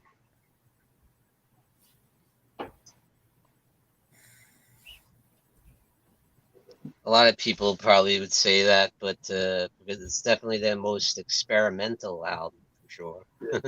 Yeah, It's a lot different than for them. Almost like showing elements of new metal and stuff. Yeah. Probably people I didn't like that part of it. Some studio tricks they use in the.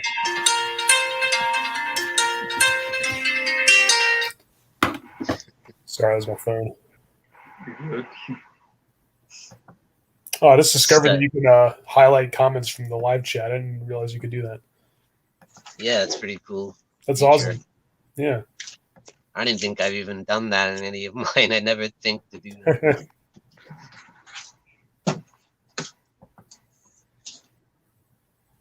Yeah. Cool. Well, we'll get Good to to that. know. So mine would be Christ Illusion is my least favorite. It's the only one I don't like. I don't like that one. Felt like I don't know what it is. It felt like they were trying too hard to be like classic Slayer, like Rain and Blood. And some of the riffs sounded like rehashed to me, like almost like they took them literally from other albums. Like what? That sounds like South of Heaven or something, like.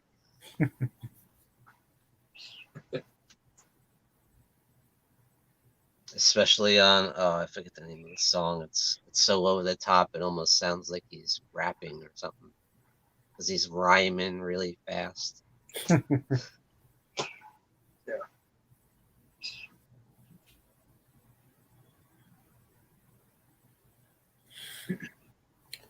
From my this, least I don't know. favorite, what's that?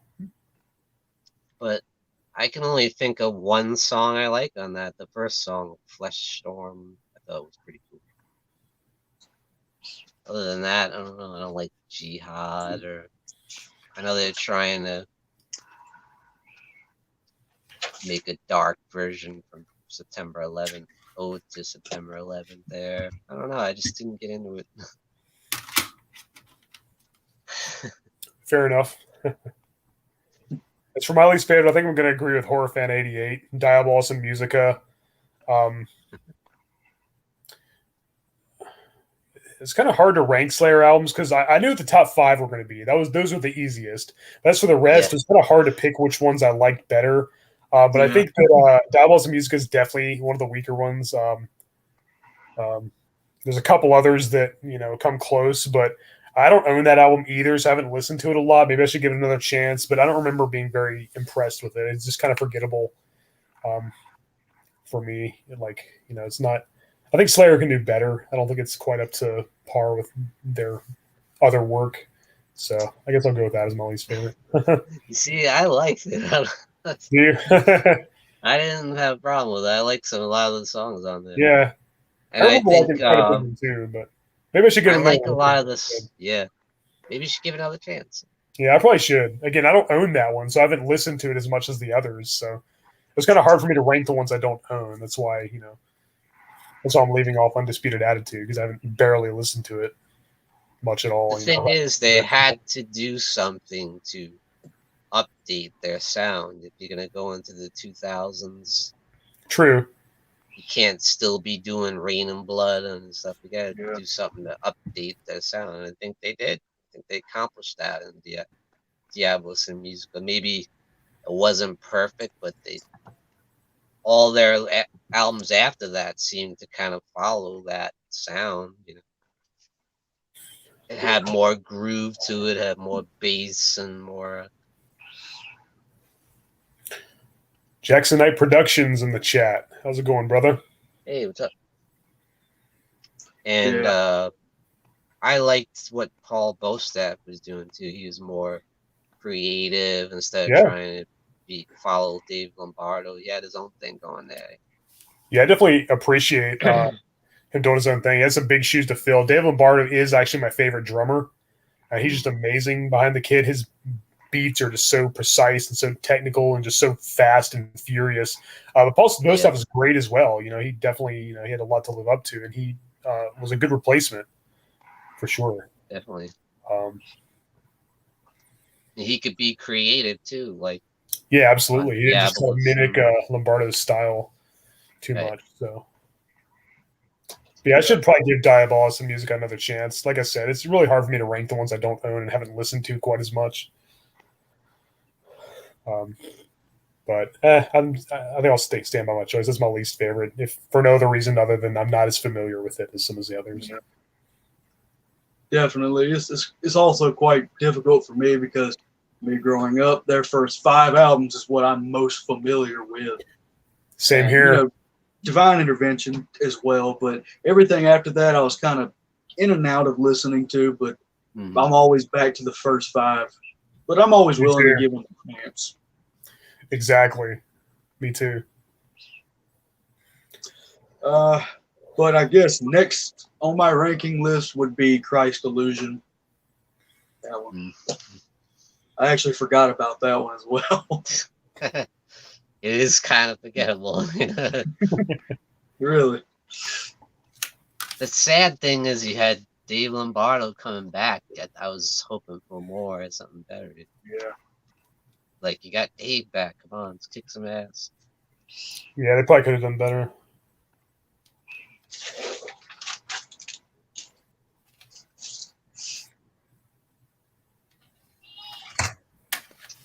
So my next one would be Undisputed Attitude, I would say.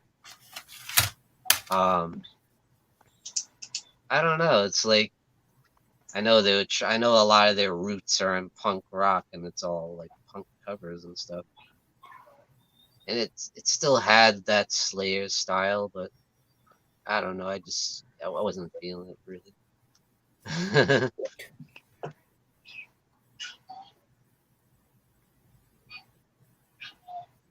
It's heavy, definitely heavy, and fast, like real fast stuff. But I don't know. It's not. It's almost not like them.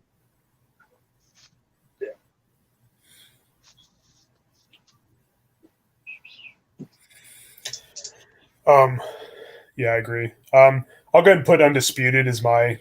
What are we at? So it's 12, was right? it 12 albums? So this is number 11, or This would be 12. oh, this would be 12. Okay, yeah, 13. Okay. I'll put Undisputed as my 12, just so that there's not like a gap or whatever. So they're all in the same number. There's probably some that it might be better than, but I don't know. I barely listened to it. I've heard it the whole way through probably once, and that was like over a decade ago. So I've heard a couple songs here and there from it, but I have to give the edge to Metallica there. I like Garage Days, honestly. Me too. Me too. I love Garage Inc. They did a great job. Yeah. I guess next up for me would be Undisputed Attitude. It's the one that I'm probably most unfamiliar with, that I've listened to not as much.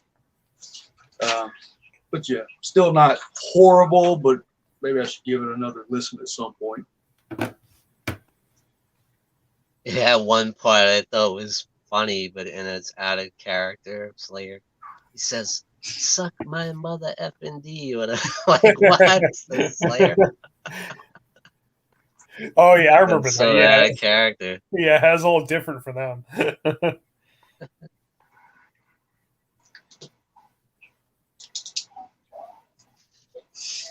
I forget what song it was. That's funny.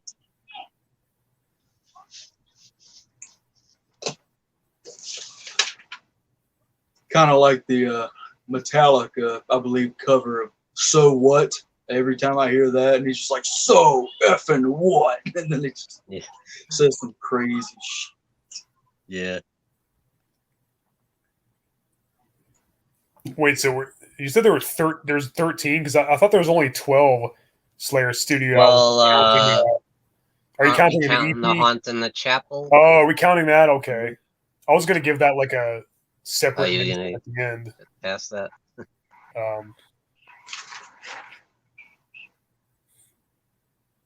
Well, all right, Horror Fan, what's your next one? I actually have a list to remember. I guess my next one would probably be World Painted Blood. Still a good one, but still a little unfamiliar with it, I reckon.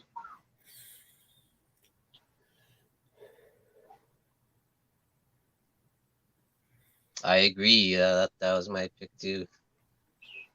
Not too crazy about that one either, but I felt like it was a step up from Christ Illusion in the right direction. But I don't That's know, also my pick. I like Hate Worldwide. That's a good song. Yeah. Spread a little hate worldwide. Are we on number 10 now?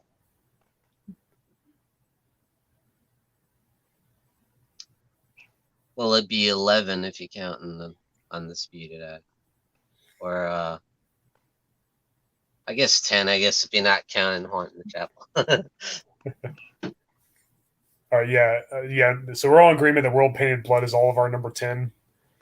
Yeah. Actually, that's another album that I don't own, so I haven't listened to as much. But I remember when it came out, it was kind of just like, I don't know, it just kind of was like the same old thing. It didn't really blow me away. It didn't really grab me. Maybe I should give it another chance too, but I think Slayer can do better, no matter how you look at it. It just kind of seemed a little basic and by the numbers. Yeah, I would agree. They tried to do that, Psychopath They Read to try to be like doing another Dead Skin Mask kind of thing, using the real serial killer story. Didn't quite work. Yeah. I love how most of Kerry King's lyrics are about like religion or or anti-religion, like Satanism and stuff. Even though it's like kind of tongue in cheek, he's not an actual Satanist.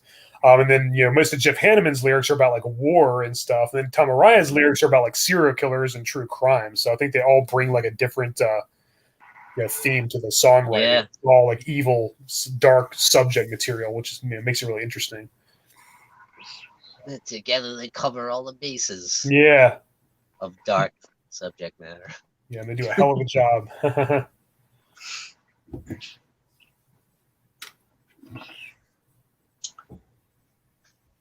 I believe. Am I up next? Yep. Okay, I will go with, I guess from here on, I'm kind of just like really enjoying things. So I guess I'll go with Repentless. I think overall, as a final album, it was pretty good. I think the song Piano Wire kind of has that old Slayer sound a bit. Right. But yeah, I overall enjoyed the album. Like Piano Wire was like the last song Jeff was involved in, wasn't it? Yeah.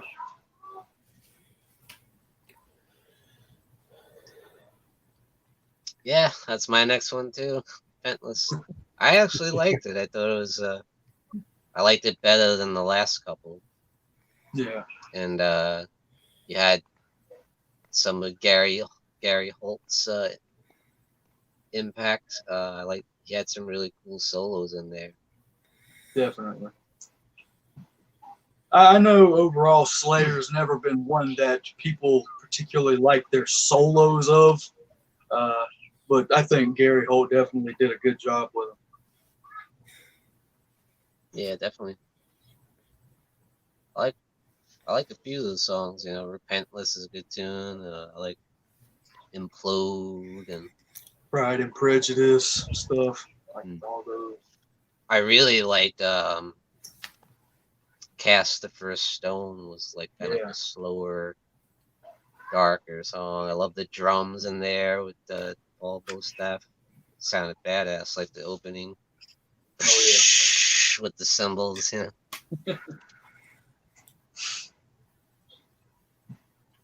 that was pretty solid. My number 9 is going to be Christ Illusion.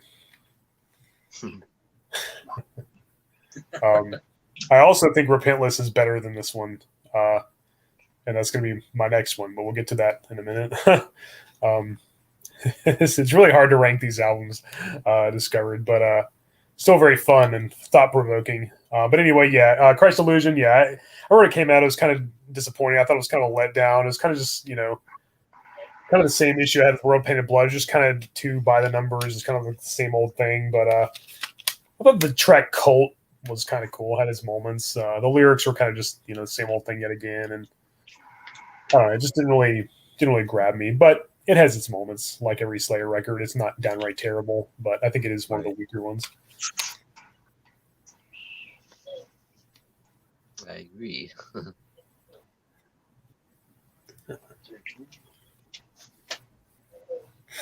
I believe I have 7 albums left to talk about.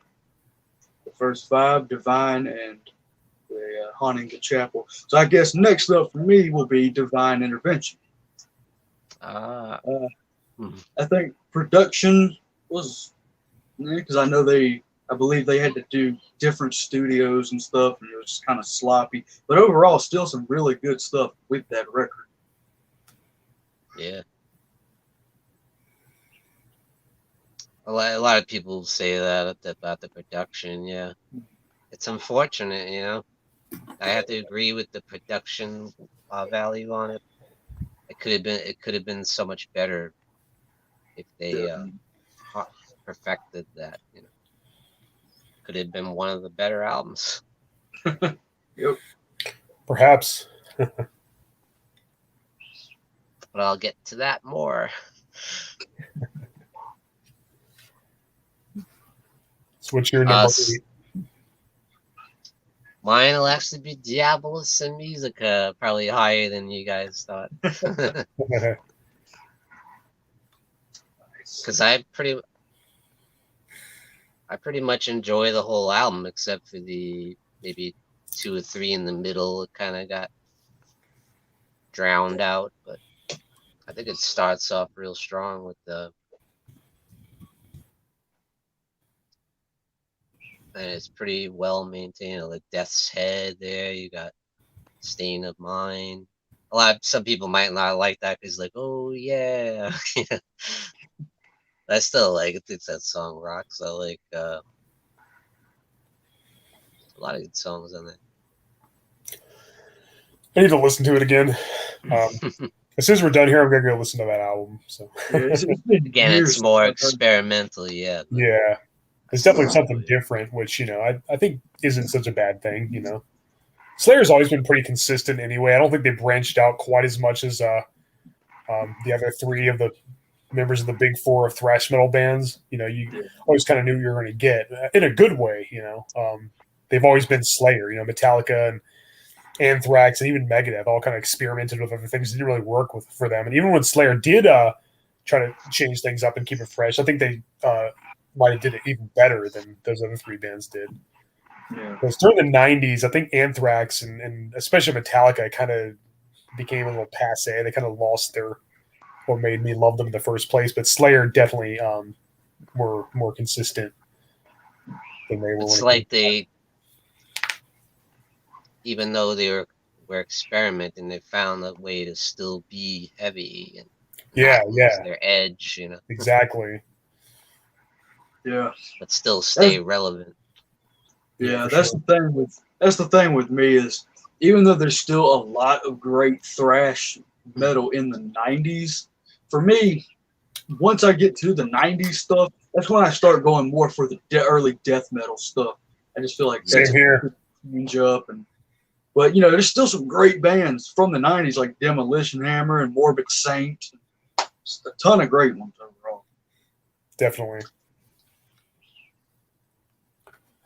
Well, anyway, my number 8 choice is going to be Repentless. And I feel like people do kind of unfairly criticize this one probably because Jeff Hanneman isn't on it, unfortunately. Yeah. And that is definitely a bummer. It's really not the same band without Jeff. I mean, he was such an important part of their sound. Those riffs and solos were very memorable, and his lyrics and songwriting and stage presence, everything. It really wasn't the same band after he sadly passed. His death really hit me hard. But, for what it is, Gary Holt is also a very accomplished guitarist. So he's from Exodus, and he's definitely got some serious skills. He's a very talented axeman, and he's always been one of my favorites too.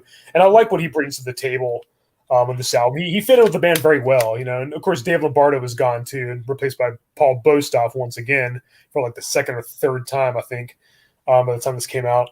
And it's not terrible. I think I do like it a little better than World Painted Blood and Christ Illusion, but it's still not one of my favorites. But there's definitely a lot of great stuff to be found on this album. It's not. I feel like people dismiss it a little too quickly, and I think that if they give it another listen, they might be pleasantly surprised. Yeah. Because it isn't the same without Dave and especially Jeff. But Gary Holt is great. Yeah. Kerry King's riffs and solos and Tom Araya's evil vocals and adequate bass playing are still on point. That's really sad that Jeff couldn't be a part of it. I know it really does suck because like I said, it really wasn't the same band, but for what it is, it was definitely a valiant effort, I guess. I think it was they went out on a pretty high note. Yeah, I'd say so too. Next up for me, I guess it would be God Hates Us All. I think, overall it's a pretty solid album.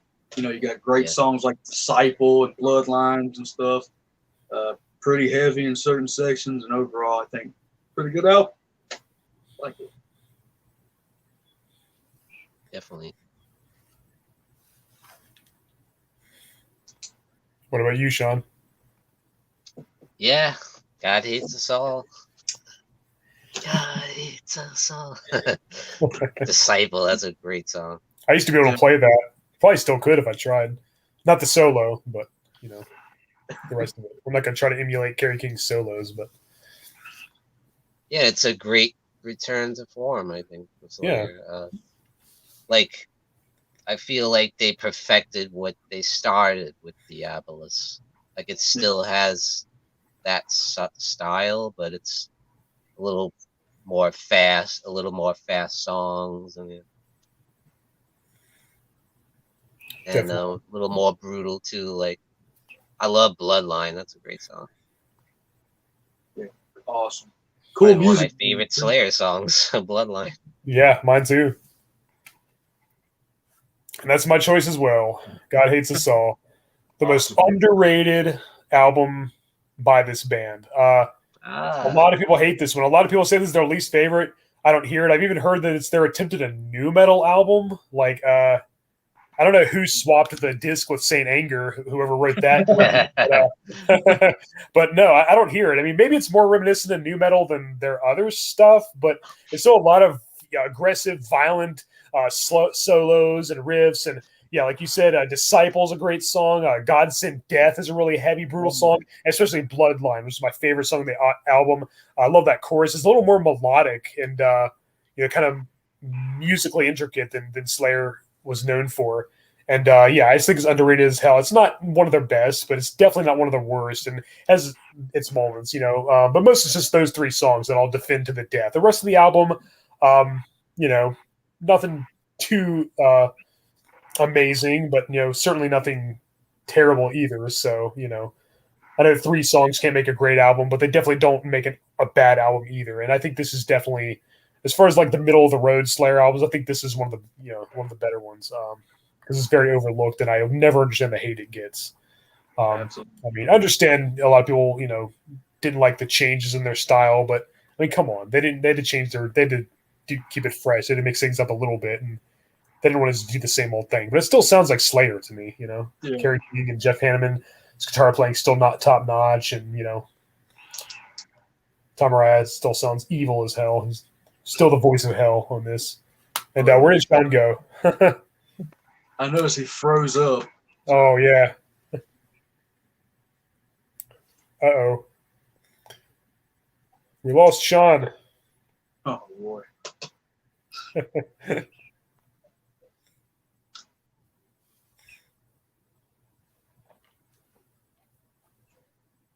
So, would you like me to go ahead and say my next one, or should we wait for Sean?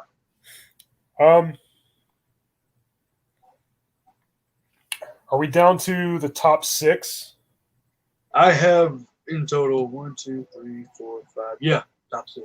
You have 6 left? Me too. Yeah. Oh, okay. I think he's back. There he is. Welcome back.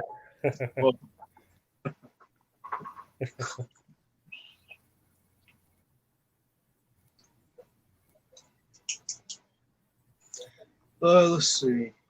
I guess next up would be Haunting the Chapel. I think overall that's a good one. I believe that's an EP as well. Yeah, it is. Yeah. But I've heard that one a few times, enjoyed the songs on it. I believe it was actually the song Haunting the Chapel, that cool riff, and then he's like, the Holy Cross. Can you hear me okay? Yeah. Yeah.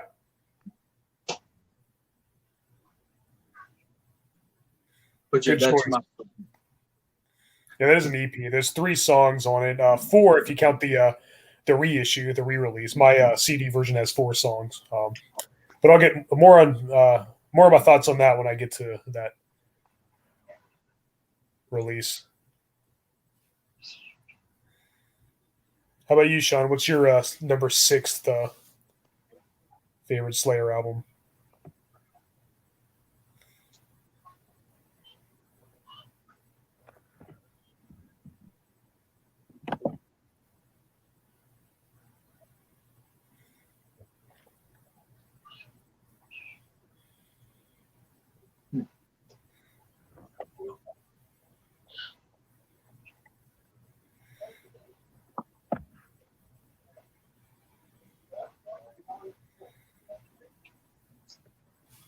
think there is some connecting issues.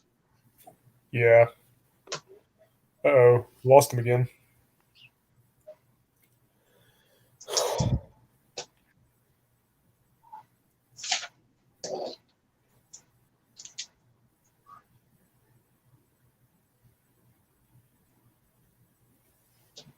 Now I think we're starting to really get into the good stuff. Yes. Yes.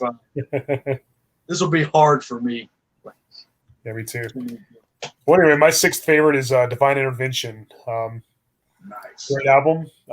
It was their sixth album, and that's my sixth favorite. See, I already mentioned that my top five were the most the easiest, and obviously at this point you'll know that my top five are the first five albums, and I think that they're damn good. But more on that later. This is a really good album too. We got Killing Fields and the title track, Serenity and Murder, Mind Control. Very solid album. Tom Morai's vocals are starting to decline a little bit around this time. He wasn't like quite as harsh and venomous, and like it's kind of just became more generic yelling, but it still works for sure. It's still not.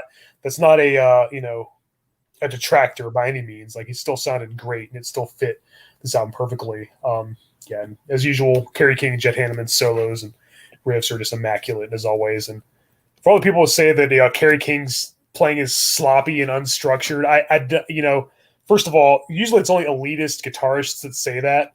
I can't disagree more. It's Kerry King's solos are evil and violent and aggressive as hell. They fit Slayer's sound perfectly. Yeah, maybe he's not the most tight or technical player, but I don't give a damn. I wouldn't have it any other way. Like they wouldn't sound right with I guess a virtuoso or whatever in their eyes would make a good guitar player. I think he does a damn good job. Same with Hanneman, and it wouldn't sound right with anybody else, And Kerry King's a main ingredient in Slayer. Yeah, exactly. He's a huge influence on my own playing, and he was a great lyricist and songwriter as well. And kind of when I think of Slayer, Kerry King's kind of the first person I think of, And in my mind, he kind of is Slayer, now that Jeff Hanneman's unfortunately no longer with us. Yeah, I like to go watch a lot of live shows sometimes from the late 80s, early 80s, whatever have it. But it's just so weird seeing Kerry King with long hair and just headbanging like crazy. Yeah, like right here. Yeah, it was crazy. Yeah, I'm so used to seeing him with a shaved head. Shaved head and the goatee that's all yeah. Tom's headbanging used to be insane. Yes. He would go and go and go, and I know nowadays he's got neck issues. But yeah. But yeah, that was crazy. Welcome back. Sorry about that, guys. That's okay. It happens. Stupid internet. Yeah. Yeah, we just did our sixth album, so you're next for number 6. So I would say, since we're not counting Haunting the Chapel, it would be Show No Mercy, the debut of Slayer.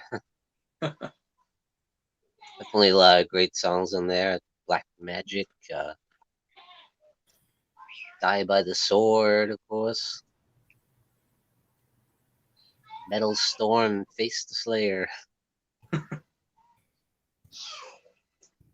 It did seem to me like though they didn't quite have it all together. Like, yeah, it sounded a little bit rough. It wasn't quite Slayer yet to me. Like, the production wasn't as polished and stuff. Maybe a little primitive, but Yeah, it definitely set the tone though what they would. Definitely. Yeah, I believe my number 6 was Haunting the Chapel, actually. I think we did count that one. Oh, so that would be my 6th then, Haunting the Chapel. So if we're counting that, that's my number 6. Yep. So now we're down to the top 5. All right. This is going to be difficult. But I'm going to go with Show No Mercy. I think it's a great album. I think, Tom's voice definitely sounds like, as you would say, the voice of hell. Yeah. Lots of great songs, and I still think overall they were still trying to find their sound, and I think overall it's just a really good first debut album. Absolutely. Very true. It was really difficult for my top three. I know what my top three are, but it's really hard to rank them over each other. But I think I made the right choice. It's really, really hard to rank them there. Or I kind of my top three I kind of consider equal in a lot of ways. It's kind of hard to pick one over the other because I think they're all three amazing. They're almost like a tie. But anyway, more on that when we get to it.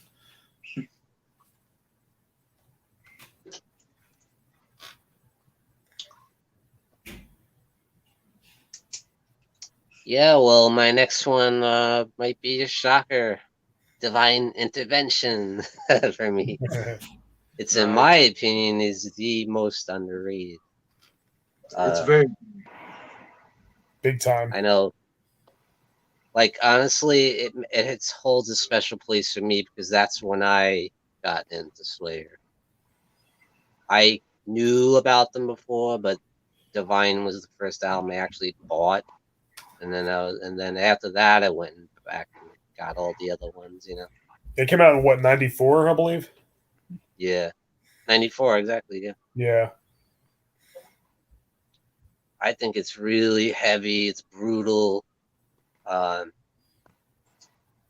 when it comes to brutality, that is definitely a brutal album. And yeah, I love it. Absolutely love it. And the opening song is one of my favorites, Killing Fields. Oh yeah. I love that opening, the drums and that sick riff there is just like and then it's that's one of my Slayer shirts, Divine Intervention. Yeah, the drums are insane. So is that your number 5 choice, Sean? Yep. Divine Intervention. All right. Did you already do your number 5, horror fan? Yes, it was Show No Mercy. Okay. Well, my number 5 is South of Heaven. And the thing is, you know, again, I think their first 5 albums, which make up my top 5, are all like really hard to rank because I think they're all like equally good in different ways. Yeah, and a lot of people found this one disappointing because I guess they're expecting Rain in Blood Part 2. This one's like a little like maybe not slower per se. That's probably not the right word, but it's a little maybe less heavy than Rain in Blood was, and like it's a little more maybe melodic.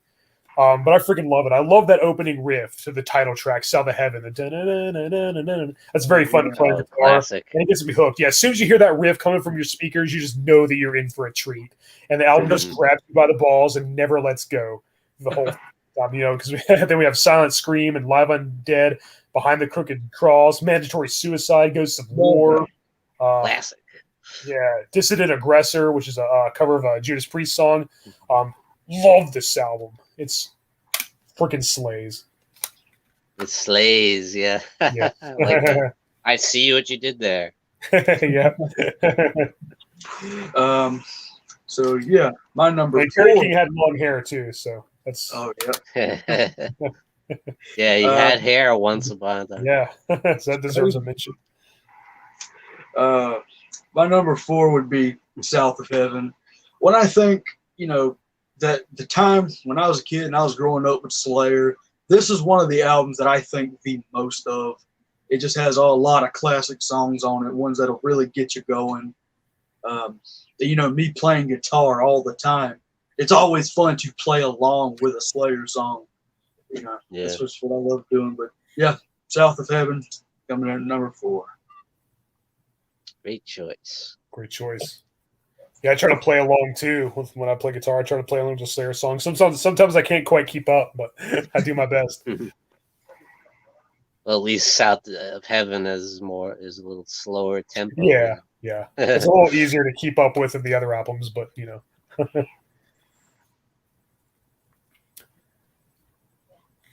Well, let's see. My number 4 would be Hell Awaits. Nice. Great choice. Awesome album.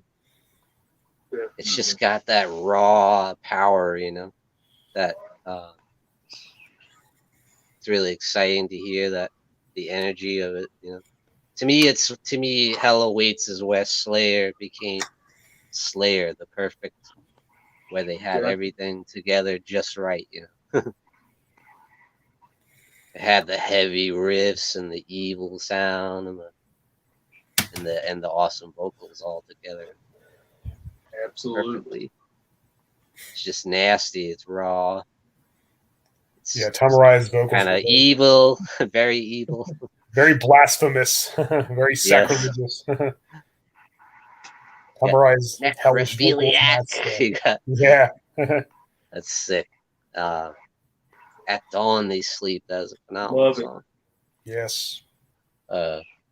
So many greats. Hardening of the Arteries. I love that ending when it's like.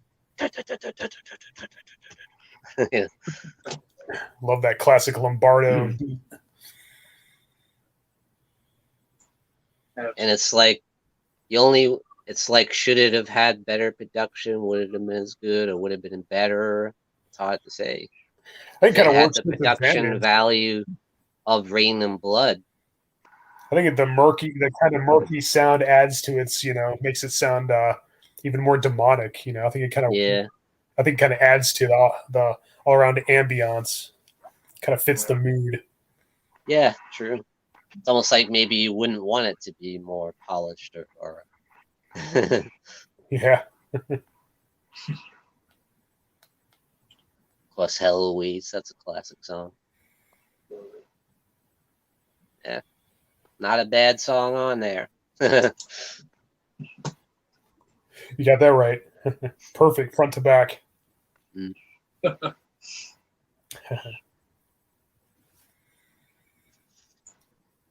Are we at number 4? Yep. Yeah. My turn or your turn? Did you both already pick your number 4 choice? Yeah. Okay. So my number 4 is Seasons in the Abyss, their 5th album. Nice. Love this record. We got War Ensemble, Blood Red, Spirit in Black, Dead Skin Mask, which is one of my favorite Slayer riffs of all time. It's kind of similar to the South of Heaven riff a little bit. Has a few of the same notes. So it's very fun to play too. And the lyrics, of course, are about like serial killer Ed Gein and stuff. I think this is one of the this was when Tom Araya started writing the lyrics a little more. Usually it was Keith or King or Hanneman that penned most of their most memorable songs. Skeletons of Society is a great song, and of course the title track, which I really has a really long intro, and I love that chorus. It's a little more melodic for something by Slayer, and it's just amazing. I have nothing bad to say about this album. The guitar playing is top notch. Tom Araya's vocals were on point. The drumming is just heavy as hell, and just gets me pumped every time. It is just phenomenal. Definitely. 100% awesome. Yes, definitely. Let's see. My number 3 would be Seasons in the Abyss. Like I said, this is just that era that I just love so much. And, even when I watch the music video for Seasons in the Abyss and it just builds up, once it gets to the dun dun dun dun dun dun dun, and I'm just like, yes. It just, the album gets me pumped up, and I love it. Such a great album. No question. Melts your face off. Oh, yeah.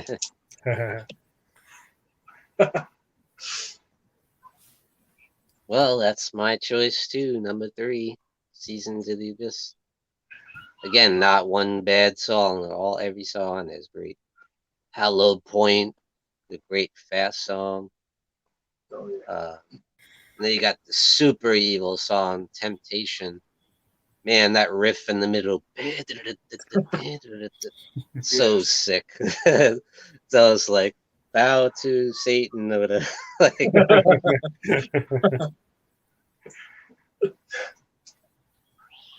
And then you got Born of Fire. I love that they put that in their newest concert tour. They played Born of Fire and the fire everywhere. Yeah. Yeah, I was sick.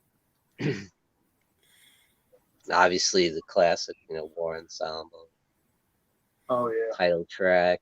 I just had to sing along to that when they played it, and I screamed my lungs out. I couldn't talk anymore the rest of the night after that. It just got me so filled with metal fury.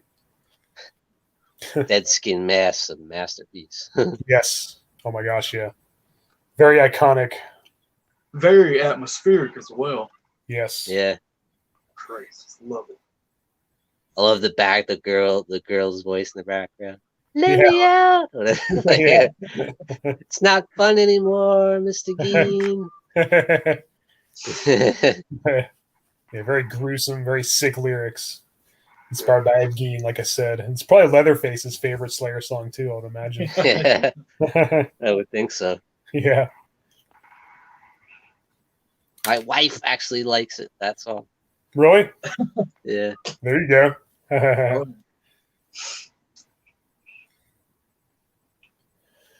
So my number 3 choice, and yeah, we're down to the top 3. It was really hard. I knew that these are my favorite 3, and it was really hard to like list them in order because they're almost like I said, they're almost equal for me. Like choosing one over another is really hard to do. It's very challenging because I think they're all perfect in different ways.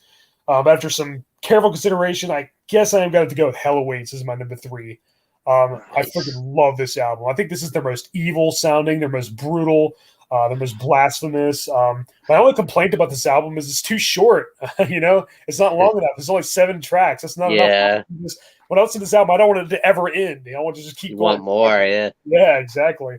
The title track, Hell Awaits, so awesome. Kill Again, At Dawn They Sleep, Praise of Death, Necrophiliac, Crypts of Eternity, Hardy the Arteries, they're all awesome. Some of my favorite Kerry King solos some of those memorable Jeff Hanneman leads. David Lombardo's drumming was pristine. Tom Araya's vocals were probably my favorite on this album. I think this is my favorite Tom Araya vocal performance because it's kind of before his voice just kind of got reduced to kind of just shouting the lyrics. And this one, he did like the kind of the deep demonic growls and kind of the high pitched shrieks, and his vocal performance is just all over the place. I think this is definitely the soundtrack to hell, just like the title would suggest. Yeah, Hell Awaits, indeed. When you listen to this album. I love the artwork too. All the demons torturing the souls and stuff amidst the flames. Yeah, it's sick.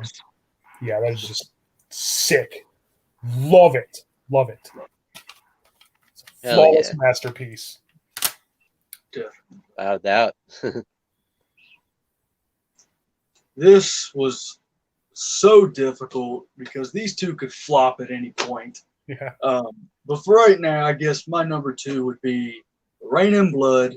It's a classic album. It has some of their most famous songs of all time. It's brutal as hell, but it's also incredibly short as well. I think the whole album is like 28 minutes or something. Yeah. They go so fast, they couldn't even reach 30 minutes. But, yeah, Rain and Blood for my number 2. Great choice. Nice. Yeah, I mean, what a landmark album. It's so iconic. Definitely. And that's the thing. Some of the earlier Slayer albums, like Hell Awaits, like Rain and Blood, is even though they were early 80s, they almost had this death metal sound to them, like the way the riffs would go. You can only imagine if the vocals were more like this, it'd be almost borderline death metal.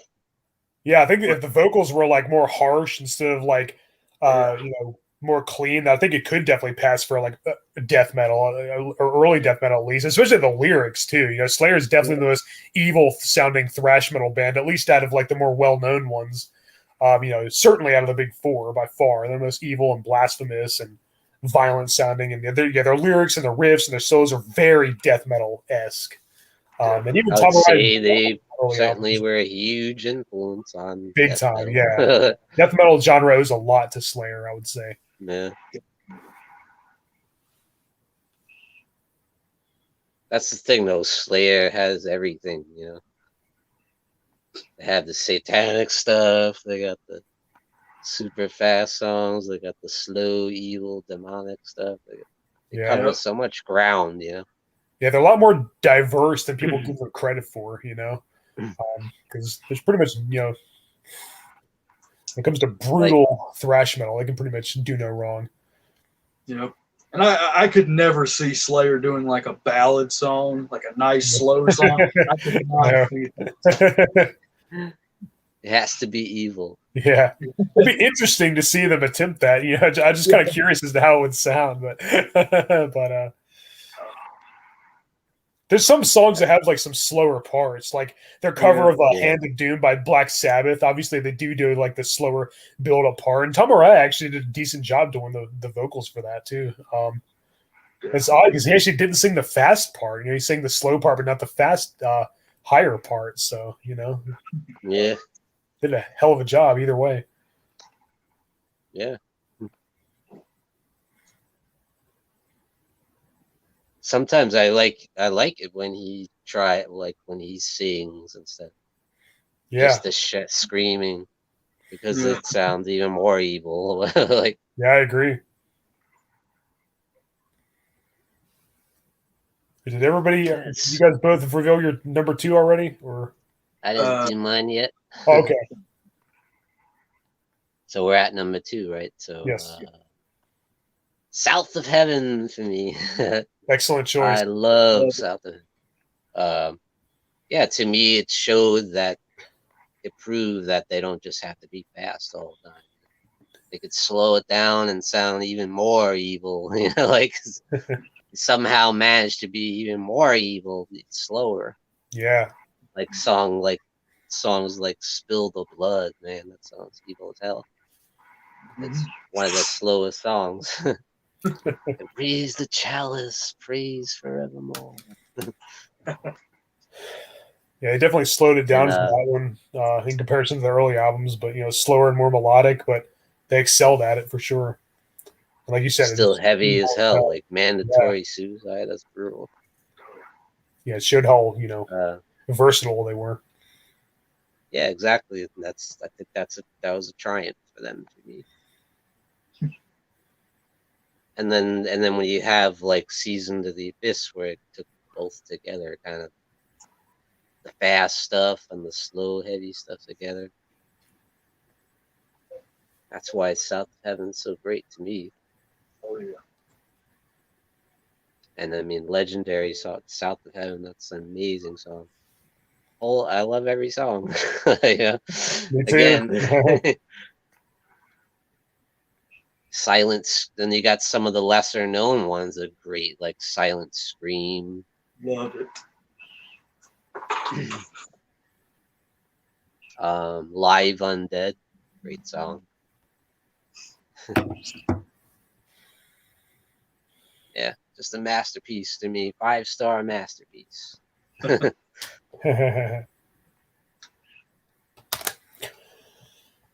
It's funny that they had a song called Live Undead when that was the same name as their live album, which came out before the song. The live album, right?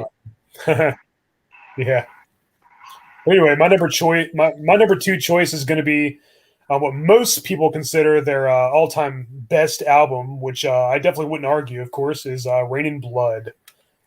Most people consider this their finest hour, and yeah, I totally agree. There is one I do rank higher, only by a hair, but yeah, this album is great. It's actually the album that got me into Slayer. It was the first one I ever bought by them, and I was immediately hooked. Yeah, there's complex riffs and unique arrangements and just evil, venomous compositions were just unparalleled. I never heard anything quite like it at the time. It was probably the heaviest band I'd listened to at that point. And definitely helped me along my journey as a metalhead.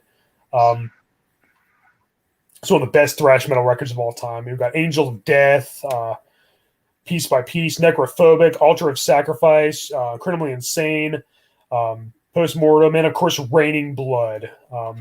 Yeah, and when you see it live, when they spray the actual blood, and they get drenched in blood. That is just so friggin' awesome.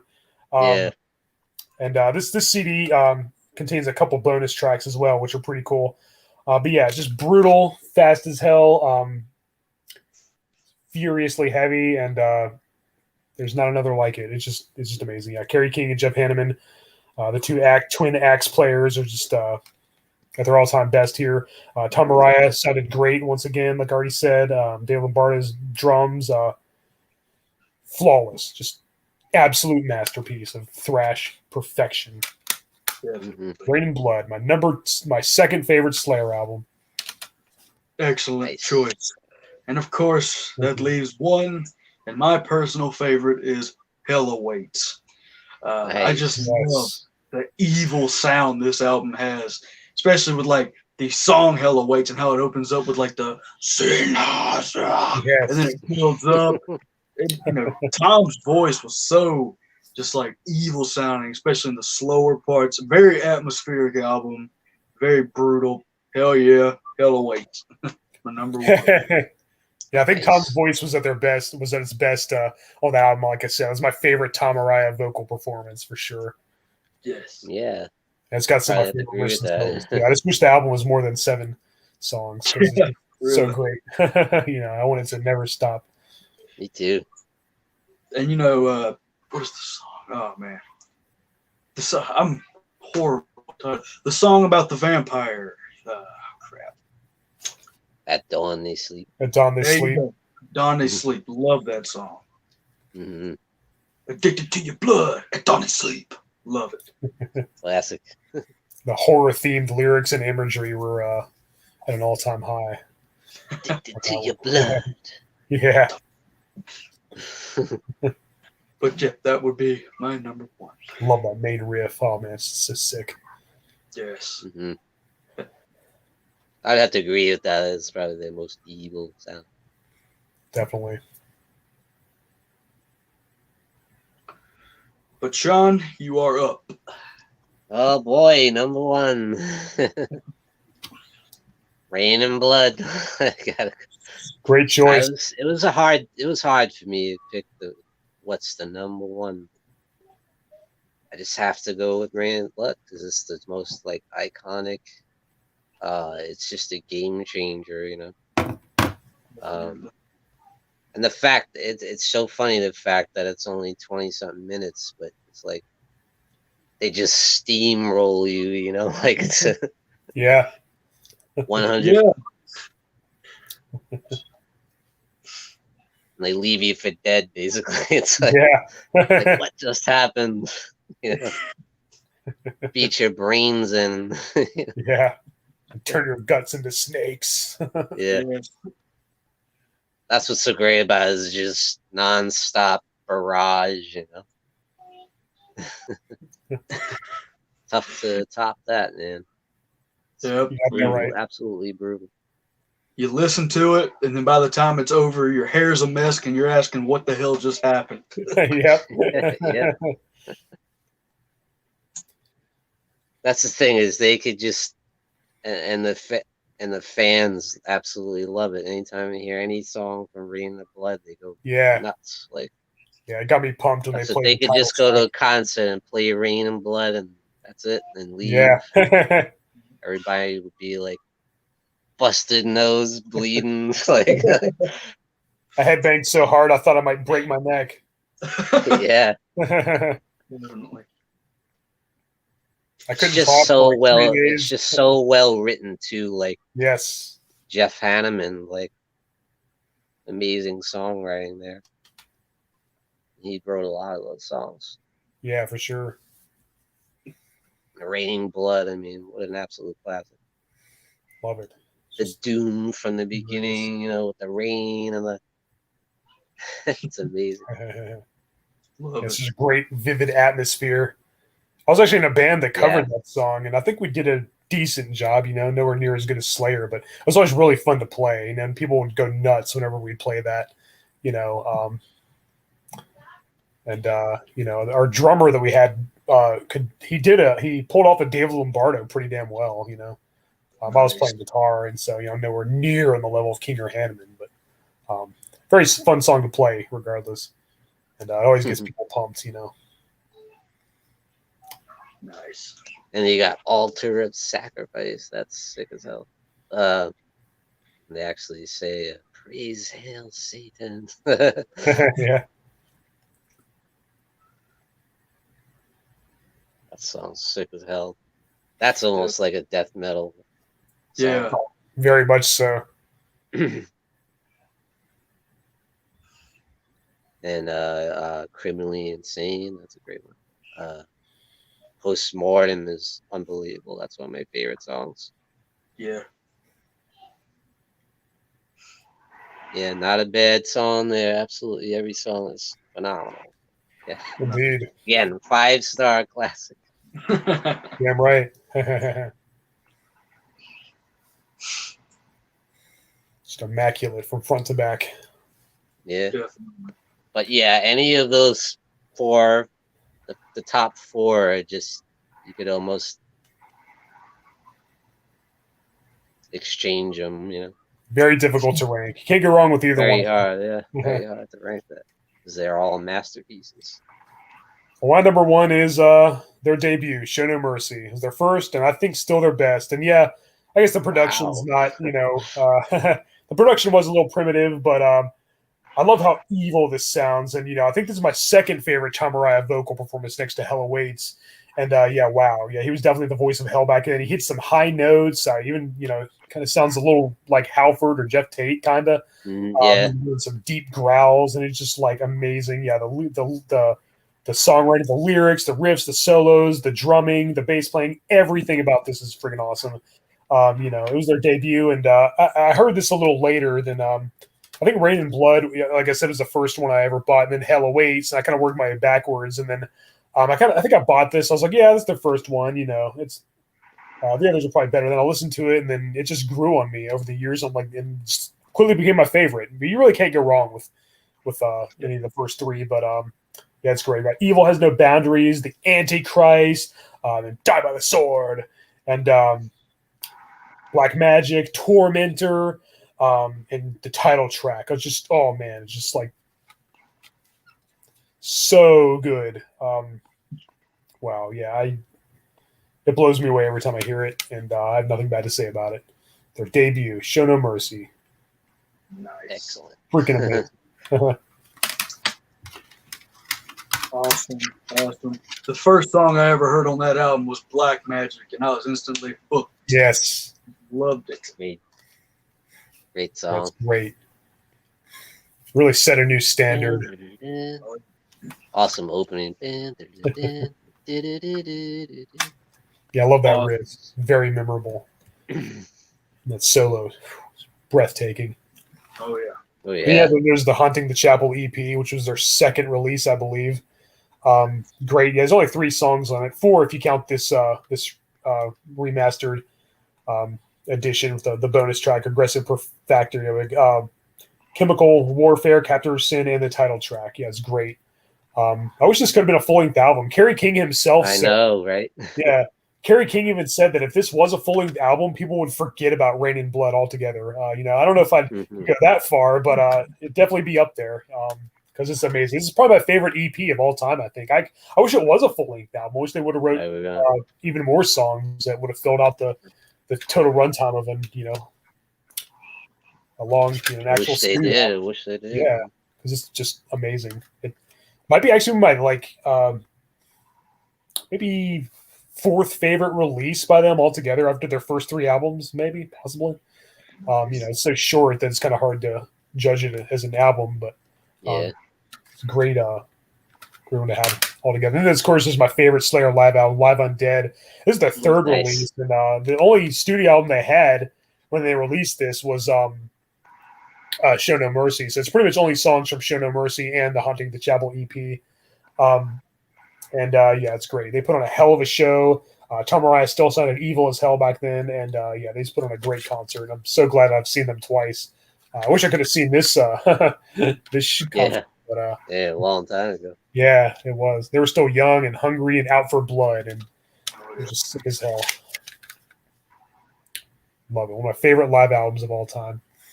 Also very raw, like Yes, sort of. Yeah, very gritty. It doesn't have like most of their later. Obviously, it doesn't have any of their like later hits or classics on it. So there's probably a more recent concert recording. But as for like the performances themselves, I think that's my favorite of their live releases. So yeah, that does it for Slayer. quite a impressive catalog, I would Oh, yeah. say. Yeah, Quite a absolutely. impressive, memorable discography. Legendary Thrash metal career. band. So what do you guys think about the upcoming project with Harry King and Paul Bostaph? Yeah, I'll definitely give it a listen. Hmm. I mean, I wonder who they're going to get singing for them. Yeah, I know, that's another thing. Yeah. It's kind of weird that Slayer had to disband, but then, two of the members are still able to Yeah. do something really weird if, Araya was there. It's just like, Yeah, that'd be might as well spell that'd be Slayer. But I'll definitely give it a listen. I'm sure it'll be awesome, I mean, how can it Yeah. not be? I'm expecting if they do it, some of the riffs to sound Slayer-like. But Yeah. overall, still Definitely. exciting. It's definitely going to be reminiscent of Slayer. I mean, unless they try Yeah. really hard to do something totally different, I think it's definitely going to sound a lot like Slayer, and that's definitely a good thing. So I think Kerry King Yeah. can do no wrong. Pretty much everything he touches turns to gold, in my opinion. And a lot of elitist guitarists, like I said, think that he's overrated or whatever the hell BS. But I couldn't disagree more God, because I think he's you kidding me? freaking amazing. I've worked with a lot of guitarists that have said Slayer lacks good guitar playing, and he's not. His riffs are sloppy and or solos, I should say, are sloppy and unstructured. I don't give a damn. They're What? Get out of freaking here. amazing. Yeah, exactly. I would fight with them about that all the time. I met him and did he did a meet and greet kind of thing, and he had his guitar and was just jamming out by himself. I was like, "This That's is awesome." awesome!" And he was just like, "What do you want to hear?" And he just like busted out Wow, that's so any cool. song people said.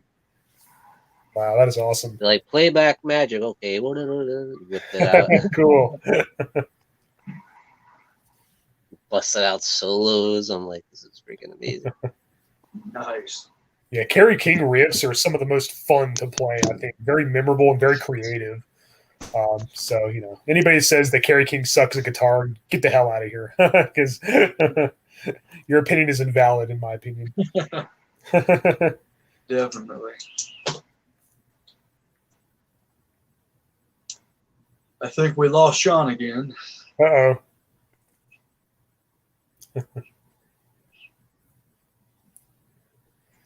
Some technical difficulties. Yep. But back in the day, Slayer stage presence was awesome. Oh gosh, yeah, they put on a hell of a show. Like one of my favorite live videos to watch is of the song Hell Awaits, and the way Tom is just like, "You've waited this long, hell no longer awaits," and then they go into it. Just love it. Nice. Badass.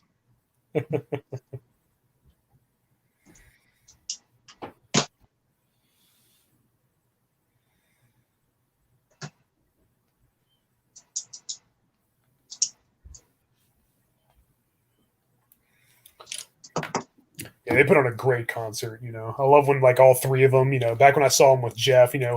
When Jeff, Carrie, and Tom were all in front, they were kind of headbanging in sync, and they were, it was just so badass. What do you think of Gary Holt? At the time where he stepped in for Jeff, I think overall they had to get somebody. He was a really good choice for him. Oh, I agree. I mean, of course, it's not going to be the same without Jeff, but as far as, getting somebody else in, I think he was definitely the right choice at the time, like you said. And I've always been a fan of him in Exodus. He was always one of my favorite guitarists, even way before he joined Slayer. I always loved him in Exodus. He's the one constant member. He's the only remaining musician who's been on every studio album. And yeah, he's a very competent guitarist as well. He's very, very precise and very skilled. His solos are great. He's a great songwriter as well. So it was really interesting to see what somebody else could bring to Slayer, something we haven't seen before. So, Samuel, but Repentless, yeah, it probably could have been better, but I think it was definitely, I'm glad it exists. I think it was definitely worth it. It was definitely something I'm glad that to own. He brought an interesting he made some interesting contributions to that release. And when I saw him live for the second time, he was there, and it was just amazing. You know, he put on a hell of a show. He's got great presence as well. Absolutely. And you know, nobody can ever replace Jeff, but Gary Holt definitely did a great job. Yeah. And you know, a lot of guitarists have their own signature style headbang. Yeah. Gary Holt's headbang is like a neck breaker. He goes, for sure. You see him live with Exodus, and it's like his head is going 100 miles an hour. Yeah. It's amazing. Yeah, I can't wait for Exodus's new album coming out sometime this year. Yeah, me too. I'm glad they have Steve Souza back on vocals. That's really cool. I thought Blood In, Blood Out. That was their most recent one, right? That was I think the first one they did since Souza came back. Zetro. I thought that was pretty good. Oh yeah. So I look forward to more what they have to do.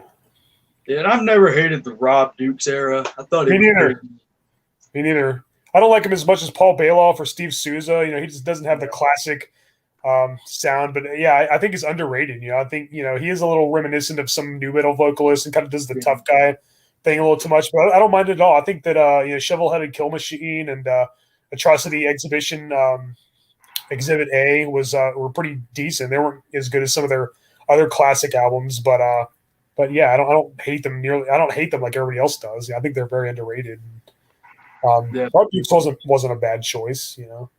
I think Rob Dukes he was really good at stage presence. Like he could really get the crowd moving. Yeah, he got the crowd. Yeah, he really got the crowd moving, and he really knew how to work an audience.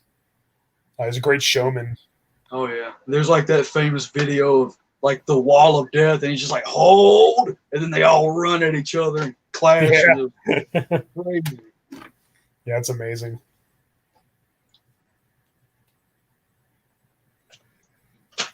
Let's see. Exodus has a new album coming out. Megadeth's got a new album coming out. Lots to look forward to. Some bands like Annihilator, I have a real hard time keeping up with their current lineup because it seems like every album has a new lineup. Yeah, they change lineups like I change my clothes, so it's hard to keep up. I love their first two albums, like when they had Randy Rampage on Alice in Hell, and then I liked when they had Coburn Farr on Never Neverland, the second album. Absolutely. Welcome back, Sean. Once again. All right, so we reached the 2:30 mark. Anybody else have any closing thoughts? Anything they'd like to add about Slayer or anything like to say before we end this broadcast? Well, this was fun as hell. I had a great time, and Slayer lives on. Yes, forever. Always will live forever. Legacy will never be forgotten. Nope. No way. Hi guys, well thanks for joining me here on the Horror Metal channel. We'll have to do it again very soon. Episode 3. We'll have to get together and do that sometime very soon, and yeah, we'll have to all think of some good ideas for that one, and it'll be a lot of fun. Oh yeah, this is very enjoyable. I could talk about Hammer Horror and Slayer, all day. So yeah, it was a lot of fun. Great show. Yes, very much so. Sorry about my internet issues. That's okay. It happens. It happens. It's just my luck. But